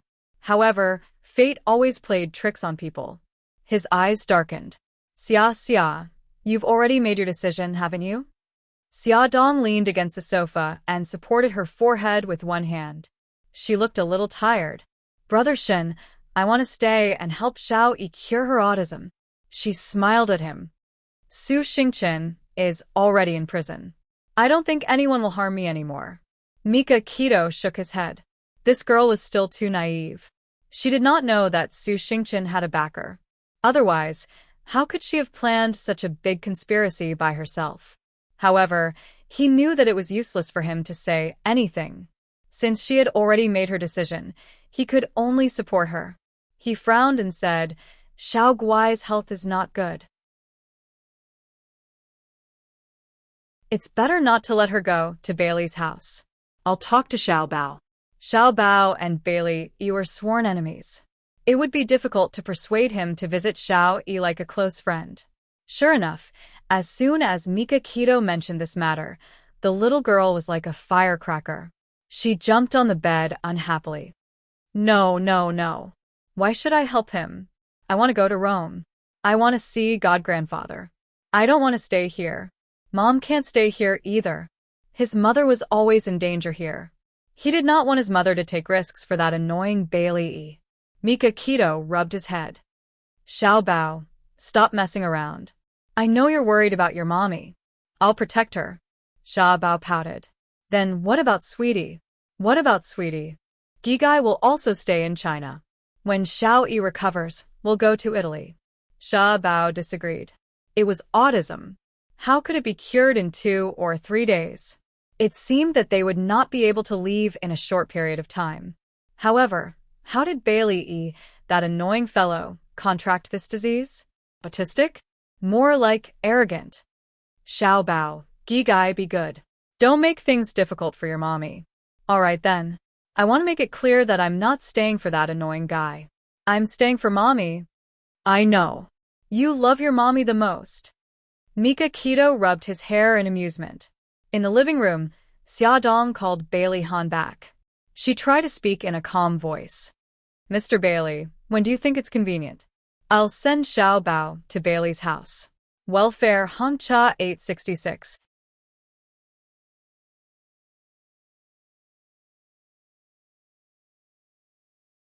Chapter 130. Bailey Han tightened his grip on the phone. Only he knew how shocked he was. What do you think about 4 o'clock every afternoon? No problem. I will send Xiao Bao there on time. Xia Dong paused and asked nervously, Can I see Xiao Yi? Bailey Han was silent for a few seconds. Okay, I will arrange it. Actually, Bailey Han was also in trouble. He had just mentioned his idea to the old madam, but the old madam had vetoed it. No matter what, she would not allow Xia Dong's son to accompany Xiao Yi. Is it Xia Dong calling? Tell her that we don't need her fake kindness, and we definitely won't allow Xia Xiaobao to walk through the Bailey family's door. When Bailey Han picked up the phone, the old madam was in the living room, shouting angrily. Bailey Han was helpless.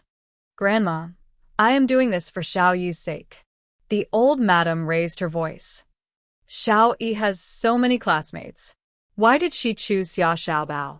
I hate Xia Dong. I will not allow anyone with the surname Qi to come close to our house. The old madam's stubborn temper was acting up again. Bailey Han was speechless. Grandma, although Xiao Yi has many classmates, she has never dated them. Xiao Bao and Xiao Yi have similar personalities. Who knows, she might be able to stimulate him. I don't understand. Why do you hate Xia Dong so much? The old madam choked and said angrily, There is no reason. I just hate her. Grandma, can you not be so unreasonable? Because of his son, he was already in a terrible fix. It was really hard for him to coax the old madam. He rubbed his eyebrows and said, I have already talked to Xia Dong. She will bring Xiao Bao over at 4 o'clock tomorrow afternoon.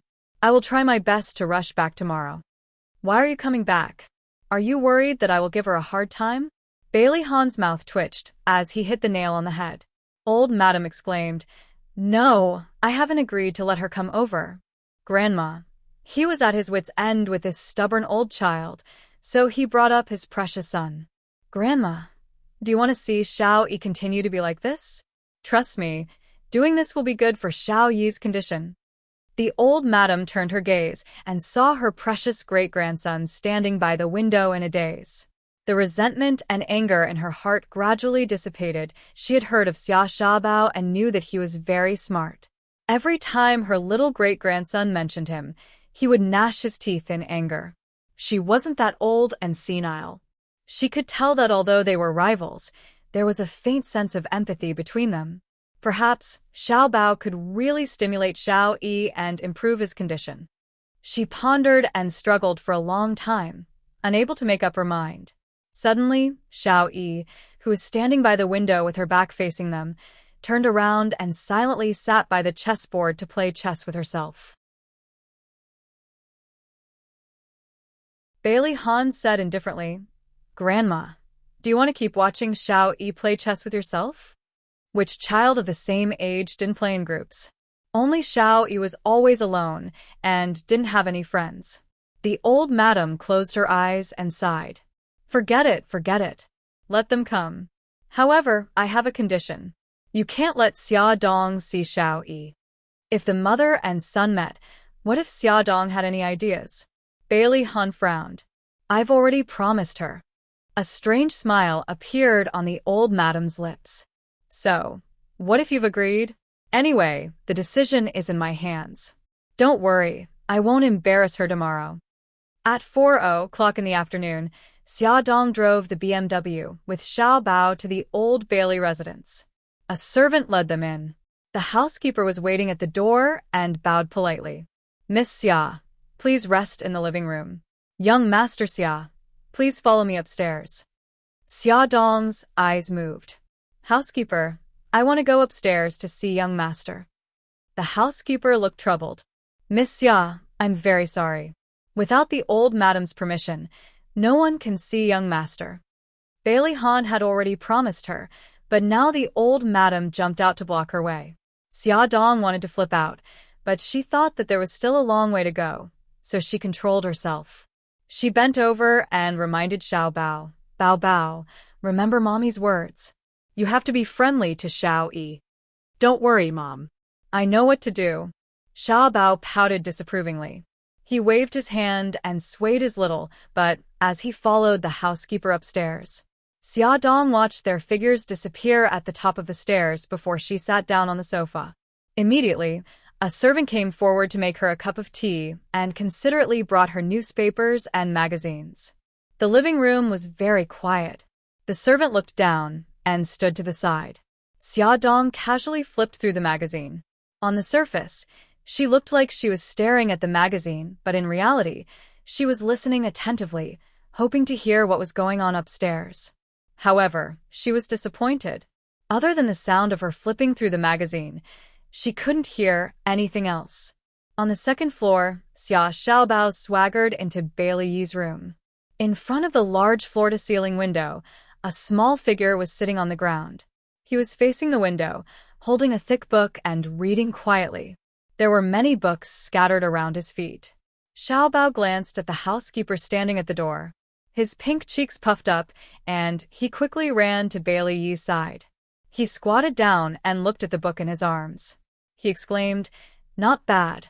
You're actually reading Sun Tzu's Art of War. Can you understand it? Bailey Yi ignored him and focused on reading his book. Sigh, so boring. Xiao Bao shook his head and sat down. He moved his little butt to Bailey Yi's side and nudged him with his elbow. Hey, you jerk, I'm a guest and you're the host. How can you leave me here and read by yourself? That kid poked the young master. The housekeeper was on high alert, waiting for his young master to scream and fly into a rage. But to his surprise, he did not react at all. The housekeeper could not help but rub his eyes, thinking that he was seeing things because of his age. Oh, You jerk, at least pay attention to me. Xiao Bao had been acting alone for a long time and was starting to go crazy. He shamelessly lay on the ground and rolled around, bumping into Bailey Yi from time to time. He did not dodge, nor did he scream. He was as quiet as a statue. The housekeeper, who had been standing upright, began to stiffen. His eyeballs were about to pop out of their sockets. Oh, he was not seeing things. The young master did not reject Xia Xiaobao's touch. It was too touching. He had to report this to the old madam immediately. The old housekeeper threw the surveillance mission that the old madam had given him to the back of his mind. He ran out of Bailey Yi's room with tears streaming down his face and rushed up to the study on the 3rd floor. His footsteps were so vigorous that it was impossible to tell that he was in his 60s. Xia Xiaobao glanced at the empty doorway and quickly rolled to Bailey Yi's side. He kicked his little butt. Hey, Bailey Yi, there's no one here now. You don't have to pretend anymore. Bailey Yi did not move or speak. Xia Xiaobao climbed up and moved closer to him. He blinked his big eyes and looked at him. Bailey Yi, I asked you to pretend that you were hurt by an annoying woman. Your father, who dotes on you, will definitely hate that woman. I didn't expect you to be such a genius and come up with something like autism. I can't even go to Italy because of you. You're so annoying. Bailey Yi still didn't speak. He quietly flipped through the pages of the book. F***ck, are you addicted to pretending? Xia Xiaobao was angry. No one had ever dared to ignore him to such an extent. He snatched the book from Bailey Yi's hand and threw it to the door. A pair of feet and a crutch appeared at the door. The old madam lowered her head and glanced at the book, Sun Tzu's Art of War, lying at her feet. Then, she calmly looked at Xia Xiaobao. This was the first time she had looked at Xia Xiaobao carefully. The short man was wearing a white t-shirt and denim shorts. His facial features were extremely delicate, and he was not inferior to her precious great-grandson. He blinked his bright eyes innocently and had an innocent smile on his pink cheeks. His handsome and cute appearance made people want to take pity on him. The old madam smiled kindly. You're Xia Xiaobao? Yes. Xiaobao wasn't afraid at all. He straightened his little body and raised his little chin to introduce himself seriously. I'm Bailey Yi's classmate, Xia Xiaobao. The old madam walked over with her crutch and said with a smile, Xiaobao, thank you for coming to visit our Xiao Yi. You're welcome. He had an arrogant look on his face. Although I don't really like Bailey Yi, my mommy told me to be friendly to my classmates. So I will reluctantly visit him every day. The old housekeeper behind the old madam stumbled and almost fell. He wiped the cold sweat off his forehead. The old madam didn't mind his rude words. In fact, she liked his straightforward personality. She nodded approvingly. Xiaobao, you and our Xiao Yi have similar personalities. I think you two will become good friends. Unfortunately, Xiaobao was Xia Dong's son. She really didn't want to have anything to do with that woman. The old madam's smile gradually faded when she thought of this. She said indifferently, What game were you playing just now? Why did you throw the book at the door? Xiaobao keenly sensed the change in her attitude. He snorted softly and walked over to Bailey Yi. We were competing to see who could throw the book further. Bailey Yi, don't you think so? He patted Bailey Yi's shoulder with his small hand. The old madam and the old housekeeper widened their eyes. What a miracle! Xiao Yi really didn't scream or flip out. Although he didn't answer, he didn't reject other people's touch. This was a huge improvement. The old madam couldn't help but reach out her trembling hand and slowly place it on Bailey Yi's shoulder. He didn't scream. He was very quiet, quietly looking at the scenery outside the window. The old madam's eyes couldn't help but redden. She was so emotional that she covered her mouth and held back her tears. Attention, Songshu 566.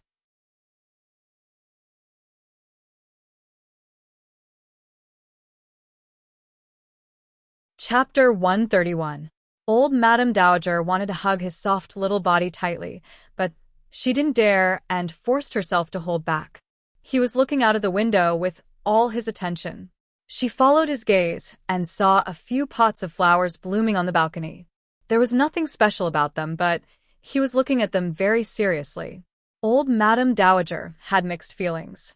She was happy and sad at the same time. When she looked at Xia Xiaobao again, her eyes were sincere. Xiaobao, Xiao Yi seems to like you a lot. Come and accompany him every day in the future. If you need anything, just tell Great-Grandma. Great-Grandma will definitely satisfy you. Xia Xiaobao was a little angry. This old grandma wasn't cute at all. She was warm to him one moment and cold to him the next. When she saw that he could be used, she immediately seduced him with benefits.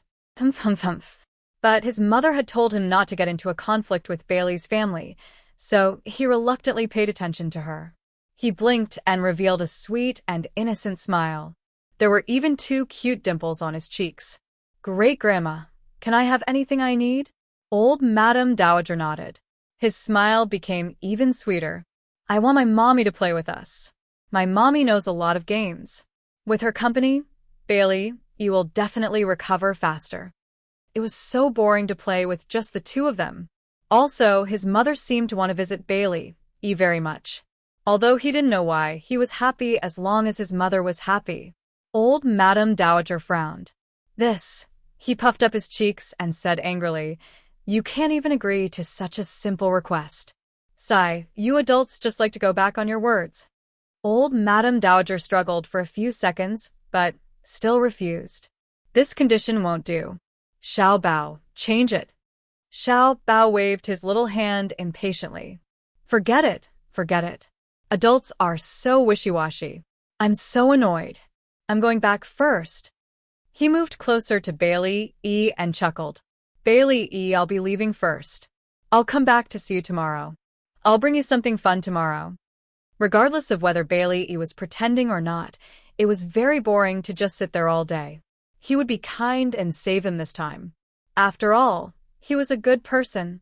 Xia Xiaobao stroked his chin and smiled proudly. Old Madam Miss. The old butler looked at Xia Xiaobao, who was skipping away, with an awkward expression. Forget it, let him go. Xiao Yi is no longer against other people touching her. That's already a huge improvement. Old Madam shook her head. In the living room, Xia Dong heard footsteps running up the stairs. She looked up and saw Xiao Bao running over with a smile. She hugged him and wiped the sweat off his forehead. Baby, why are you running so fast? How's Xiao Yi's condition? Is it serious?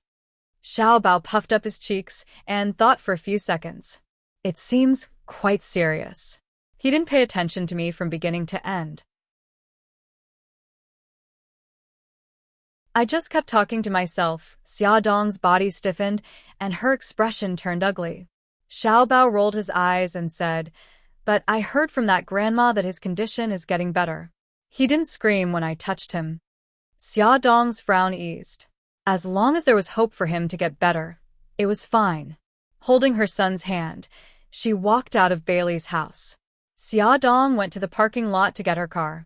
She saw a Lamborghini drive over and stop in front of her. The car door opened, and a handsome and tall figure stepped out of the car.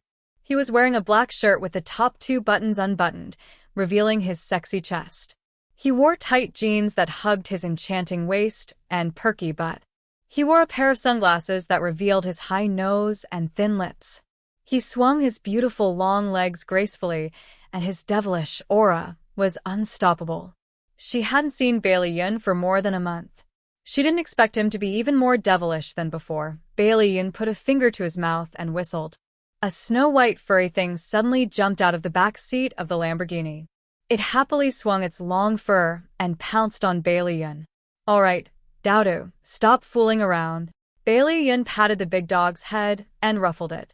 A handsome man who looked thin and weak walked over gracefully with a big dog that weighed more than 50 kilograms. Xiao Bao tugged at Xia Dong's arm. Mom, what kind of creature is that? Xia Dong whispered. Son, that's the legendary Tibetan Mastiff. Bailey Yin took off his sunglasses and raised his foxy eyes. His lips curved into a cold smile. Oh, isn't this the fiancé of the great CEO Beideng? Xia Dong's mouth twitched. Fox, we haven't seen each other for more than a month. Is it necessary to mock me as soon as we meet? Bailey Yun's smile was cold. So you still remember me? I'm really honored. It's harder than ascending to heaven to see you. This woman had gotten engaged out of nowhere. He wanted to ask her about it, but he was always stopped by strange people. Later, he heard that she was sick.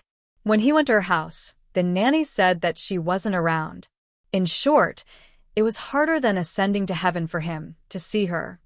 Fox, is there a misunderstanding here? Xiaodong had never seen him looking for her.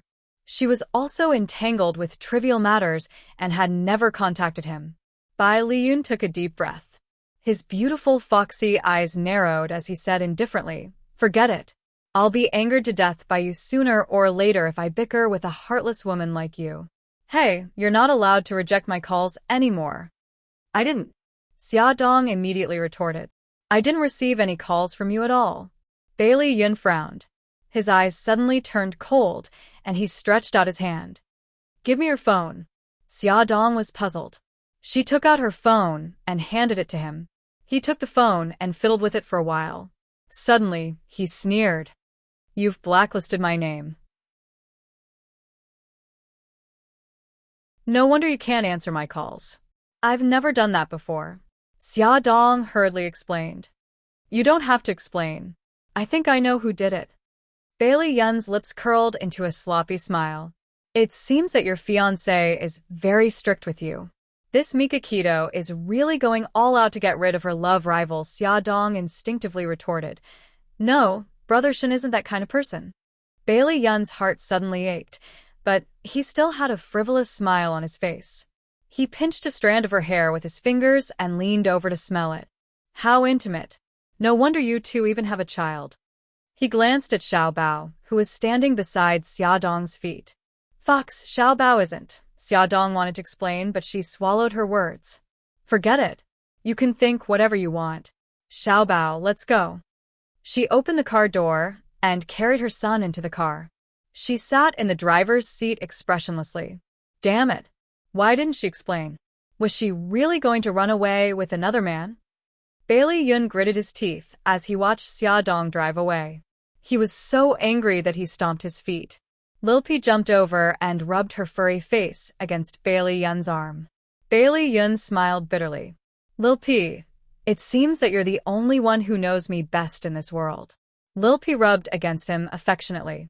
He chuckled and led Lil Pi to the old mansion. "What are you doing here?" Old Madame Dowager got angry when she saw Bailey Yun's sloppy attitude. Of course, she did not treat him well. Bailey Yun lowered his eyes to hide the coldness that flashed across his eyes.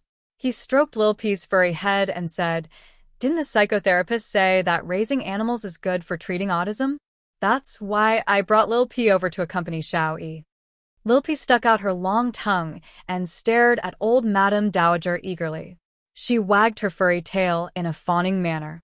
Unfortunately, she was too small to be cute even if she tried to act cute.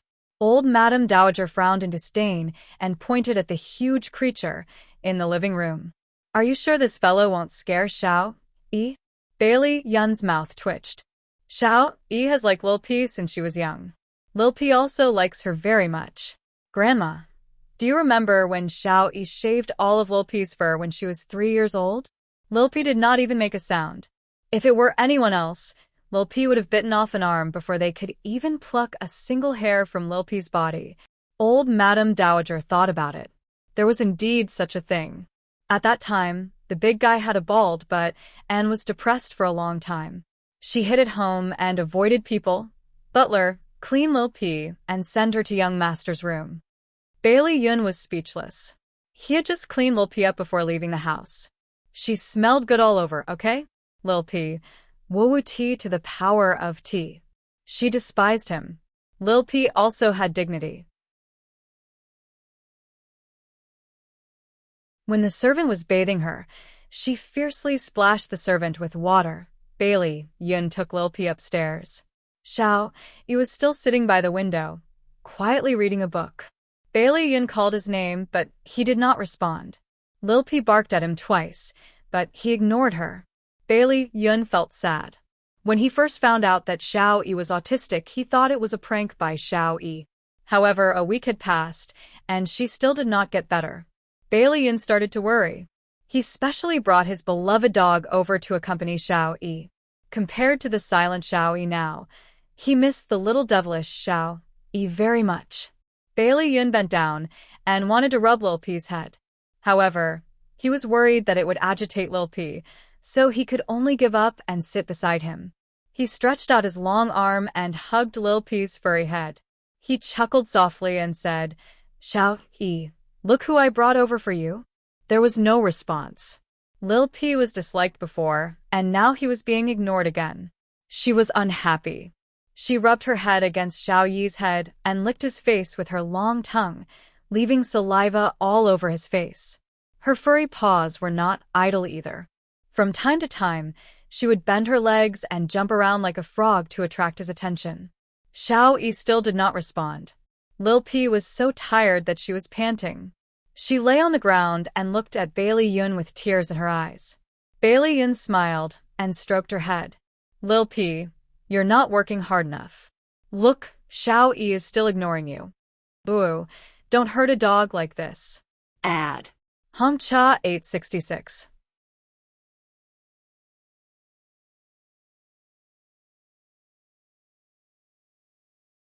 Chapter 132. Lil P rolled around on the floor with tears streaming down his face. Although his body was huge, he was extremely nimble. He was very careful not to bump into Xiao Yi. Otherwise, with his size, it was very likely that Xiao Yi would have been sent flying. Bang! He knocked over a chair and knocked over a pile of books. Lil P rolled around agitatedly among the books all over the floor, his fur flying everywhere. In the past, Xiao Yi loved to make him roll around on the floor. Bailey Yun carefully observed Xiao Yi's reaction. His eyes seemed to move a little. Bailey Yun hurriedly gestured to Lil P. Lil P rolled in front of Xiao Yi and rubbed his face with tears brimming in his eyes, trying to please him. Xiao Yi's eyes moved again. He slowly reached out his small hand and gently stroked Lil P's furry face. "Ow ow," Lil P howled excitedly. He sang loudly and happily rubbed against the back of his hand. Bailey Yun was as excited as Lil P. He hugged Lil P's head and kissed him fiercely. His eyes were shining with joy. "Lil P, good job. We'll leave Xiao Yi to you. You have to be responsible for curing him." The butler, who was guarding the door, ran away in tears. "Old madam, young master's condition has improved again." Asterisk on the way home, Xia Dong had already made a big decision. She was going to attend an autistic rehabilitation therapy class to learn related knowledge and help Xiao Yi recover as soon as possible. Now that she had resigned, she had a lot of time to do what she wanted to do. When Mika Keto got home, she told him her thoughts. He was silent for a while and expressed his support for her decision. After coaxing the children to sleep, Mika Keto still hadn't left. Xia Dong hesitated for a moment and said, "Brother Shin, I met Bailey Yun today. He said that he had looked for me before and even called me, but I didn't know even once." She didn't say anything else, but her eyes were full of questions. Mika Keto's expression was calm. "I was the one who got someone to stop him. I was also the one who blacklisted his number on your phone." "Why?" Xia Dong did not understand. Bailey Yun was not a bad person. There was no need to guard against him. "Because I'm worried that he'll kidnap you. He's a famous playboy." He didn't look like he was joking. Xia Dong's face darkened. "Brother Shen, I'm already an adult. I have the ability to distinguish and reason. What you're worried about will never happen." She began to wonder if the sudden disappearance of her admirers back in Japan was also because of him. He stroked her head and smiled. "Silly girl, you can also think of it as me being jealous, Brother Shen." Xia Dong felt helpless. "Don't do such childish things anymore, okay?" He laughed. "Okay, but you have to promise me that you won't go out alone with Bailey Yun." She was speechless. "Bailey Yun is a good person. He won't do anything to me." The smile on his face widened. "You can still think of it as me being jealous." Xia Dong wanted to scratch the wall. When did Brother Shin become so unreasonable? Without thinking, she blurted out, "Then why aren't you guarding against Bailey Han?" Mika Keto's eyes narrowed. Bailey Han, and she even had a child. How could he not know that Bailey Han was the most threatening one? However, when she was kidnapped, he needed Bailey Han's help. There was no way he could exclude Bailey Han from the two of them. As for the others, they weren't so lucky. He was even considering if he should blacklist Xiao Tiansheng as well. What a terrifying possessiveness, he smiled faintly and said insincerely, because I know that you don't want to have anything to do with Bailey Han, so he's not worth being afraid of. All right, he hit the nail on the head. Xia Dong and Gigai shut their mouths. After sending Mika Keto off, it was already past 10 o'clock. Xia Dong went to the children's room to take a look. The two little guys were sleeping soundly. She smiled and gently closed the door. When she returned to her room, she dialed Bailey Yun's number. Fox, it's me, Xia Dong. Bailey Yun was drinking at the bar when a beauty came over to chat him up. He pushed her away and picked up the phone. Hearing her hesitant voice, he could imagine her hesitant look at the moment. He narrowed his eyes slightly. Do you want to ask about Xiao Yi's condition? Xia Dong grunted and kicked the ground with the tip of her foot. You brought the dog over today to keep Xiao Yi company, right? How is his condition now? His heart was filled with resentment. If it wasn't for Xiao Yi, she wouldn't have taken the initiative to contact him. Although he was unhappy, he still told her about Xiao Yi's condition in detail, including how he began to sense the outside world and took the initiative to touch Lil P. Xia Dong was overjoyed.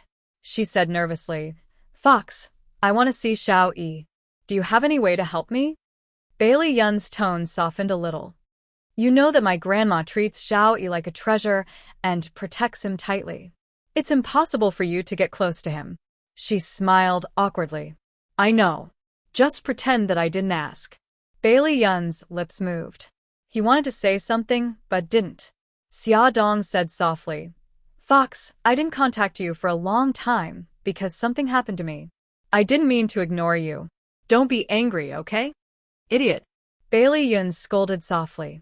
He wasn't angry because of this.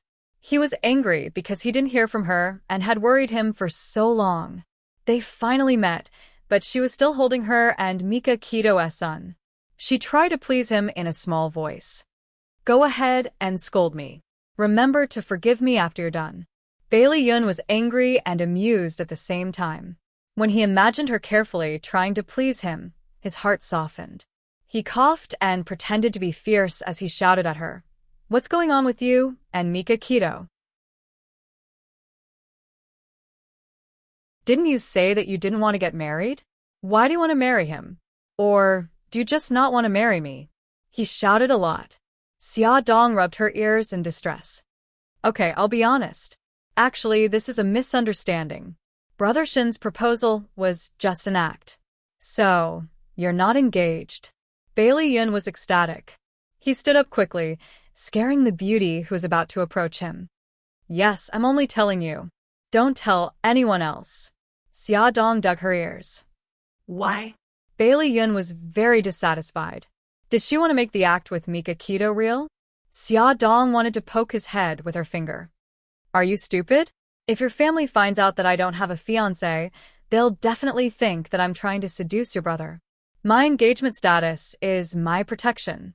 Bai Liu narrowed his eyes and impatiently pushed away the beauty who was trying to strike up a conversation with him. All right, this reason is still reasonable. But I'm warning you, you're not allowed to turn the act into reality with Bai Dangshin. Even if they were to turn the act into reality, it would be with him. Okay. She wouldn't make the act real with anyone. Hearing his exasperated voice, she felt very warm. Finally, she didn't lose him as a friend. He was silent for a moment before he finally asked, Xia Xia, Xiao Bao, and Xiao Guai, are they really Mika Keto's children as the newspaper said? She gripped the phone. Fox, is it important who the father of the children is? It's very important. I really want to know. He had been absent from her life for 5 years. He already felt that he couldn't catch up with her, let alone 2 children suddenly, she said softly. I'm sorry, I can't tell you. He was silent for a long time, so long that Xia Dong mistakenly thought that he had hung up the phone. He suddenly said, It's fine if you don't want to tell me. One last question. Do you love the father of the children? She thought about it seriously and said, No. Bailey Han was very good. She only felt sorry for him, not love. Bailey Yun heaved a sigh of relief. As long as she didn't love him, at least he still had a chance. The next day, Xia Dong sent Xiao Bao to the old Bailey mansion on time. She was blocked downstairs by the butler again. She sat in the living room waiting for her son. She was holding a magazine in her hand, but she couldn't read a single word. In front of the old Bailey mansion was a wide lawn and garden. Through the window, she saw servants weeding and catching insects in the garden. There was also a servant under the grape trellis, bathing the Tibetan Mastiff named Dowdu with a shower head. Whoa! The Tibetan Mastiff's huge body suddenly jumped up. Its long fur fluttered, and the poor little maid was drenched in water. Xia Dong was speechless. She saw clearly that the little maid was bathing Dowdu as if she was bathing her enemy. She was scrubbing its fur fiercely. It would be strange if it wasn't angry. It seemed that she had no experience in taking care of pets. Anyway, she had nothing to do, so she might as well help her. Xia Dong looked at the maid, who was standing in the living room with her head lowered. She greeted her and walked out of the living room. The leafy grapes blocked the summer sun. Xia Dong walked to the flustered little maid and smiled kindly. Don't use so much force. It will be unhappy. The little maid was about 17 or 18 years old. Her whole body was wet from the water droplets that Dowdu threw out. She touched her hair embarrassedly. The old lady asked me to wash it clean, so if you don't mind, I'll help it wash. Xia Dong rubbed Dowdu's wet head. It didn't show a fierce expression like other Tibetan Mastiffs. Instead, it naturally enjoyed her touch. How can I do that? You are a guest. Miss Xia, you'd better go back to the living room. It's okay. I have nothing to do anyway. By the way, what's your name? Xia Dong took the comb on the ground and gently combed Dowdu's tangled hair. The little maid smiled shyly. My name is Yilu. Miss Xia, you can call me Xiao Lu. Xia Dong said as she combed Dowdu's hair. Xiao Lu, before bathing the pet, you can use the comb to comb its hair. You can remove the fur balls and hair knots. You can also pick up the dirt on its body. After combing its hair, Xia Dong asked her to take a cotton swab and put it in Dowdu's ears to prevent water from flowing into its ears and causing otitis media. You can also apply eye ointment to the eyes to prevent water and infection. Xia Dong used her fingers to gently apply the eye ointment. With every step, she explained the purpose of her actions once more. Yi Lu kept nodding, her face full of admiration. Miss Xia, you know so much. Have you had a pet before? Xia Dong poured a special pet bath gel onto her palm, rubbed it into foam, and then applied it on Lil P's body. She smiled and said, I used to have a schnauzer when I was in Japan, but after I came back to China, I stopped having one. In fact, not only had she bathed dogs, she had also bathed horses. Wow, that's amazing. The little girl was so innocent. She looked at Xia Dong with admiration. With one teaching and the other learning, the two quickly became familiar with each other. Xia Dong found out a lot about Xiao Yi. She knew that he was a child prodigy like Xiao Bao and was a master of Go at a young age. She knew that he was serious and was like an adult. The only thing that made him look like a child was that he liked to eat sweets. She also knew that he didn't like Su Yunqian and didn't want her to be his mommy. Xiao Lu smiled embarrassedly. Miss Xia, that's all I know. I just came here not long ago, and I've been helping out in the kitchen. Xia Dong smiled. I know, I'm just curious. Don't worry, I won't tell anyone about this. Okay. Xiao Lu smiled and nodded. Xia Dong patted the clean Dowdu. Dowdu, get out of the bathtub and shake the water off your body. Dowdu seemed to understand her words and stepped out of the bathtub gracefully. Xia Dong quickly pulled Xiao Lu back to prevent them from being affected by the water that Dowdu threw out. In the end, Dowdu seemed to be doing it on purpose. It ran to their side and shook the water off. Xia Dong quickly dodged and stepped on the steps. Xiao Lu was also dodging and bumped into her from the front. She lost her balance and fell backwards. Miss Xia. Xiao Lu hurriedly pulled her. but her hand was still a little short. Seeing that she was about to fall, Xiaodong was already prepared to use her hands to support her abdomen. But the expected fall did not happen. After a series of rapid footsteps, she was supported by a pair of strong arms around her waist. Although it was only 2 steps, suddenly slipping and falling still made her heart beat faster. Xiaodong rested for 2 seconds in the arms of the person who came and quickly stood up straight. "Thank you." She turned to thank him and saw Bailey Han's dark and handsome face. He looked at her coldly. His cold lips were pursed tightly, as if he was angry. She was stunned and at a loss. "Thank you. Can you let go of me first?" His hands were still on her waist. As she turned around, their posture was extremely ambiguous. His deep eyes were filled with coldness. "Aren't you pregnant? Why are you so careless?" "I'm sorry," she instinctively apologized, but quickly realized that something was wrong. He had saved her in a critical moment. It was normal for her to thank him. Why did she have to apologize to him? "Young master, it's all my fault. I accidentally bumped into Miss Xia." "Please don't blame Miss Xia." Xiao Lu apologized in a panic. Bailey Han did not even look at her. He stared at Xiaodong without blinking. "Have you always made Mika Keto worry like this?" Ad Shinwu 799. You're tuning in to the Dreamy Chapters YouTube channel. We're so grateful for your support, and don't forget to subscribe to join us on this incredible journey through captivating stories. Your generosity through donations truly makes a world of difference, as it's the primary source of revenue that allows me to expand and enhance this channel for you. Thank you from the bottom of my heart for being a part of this adventure.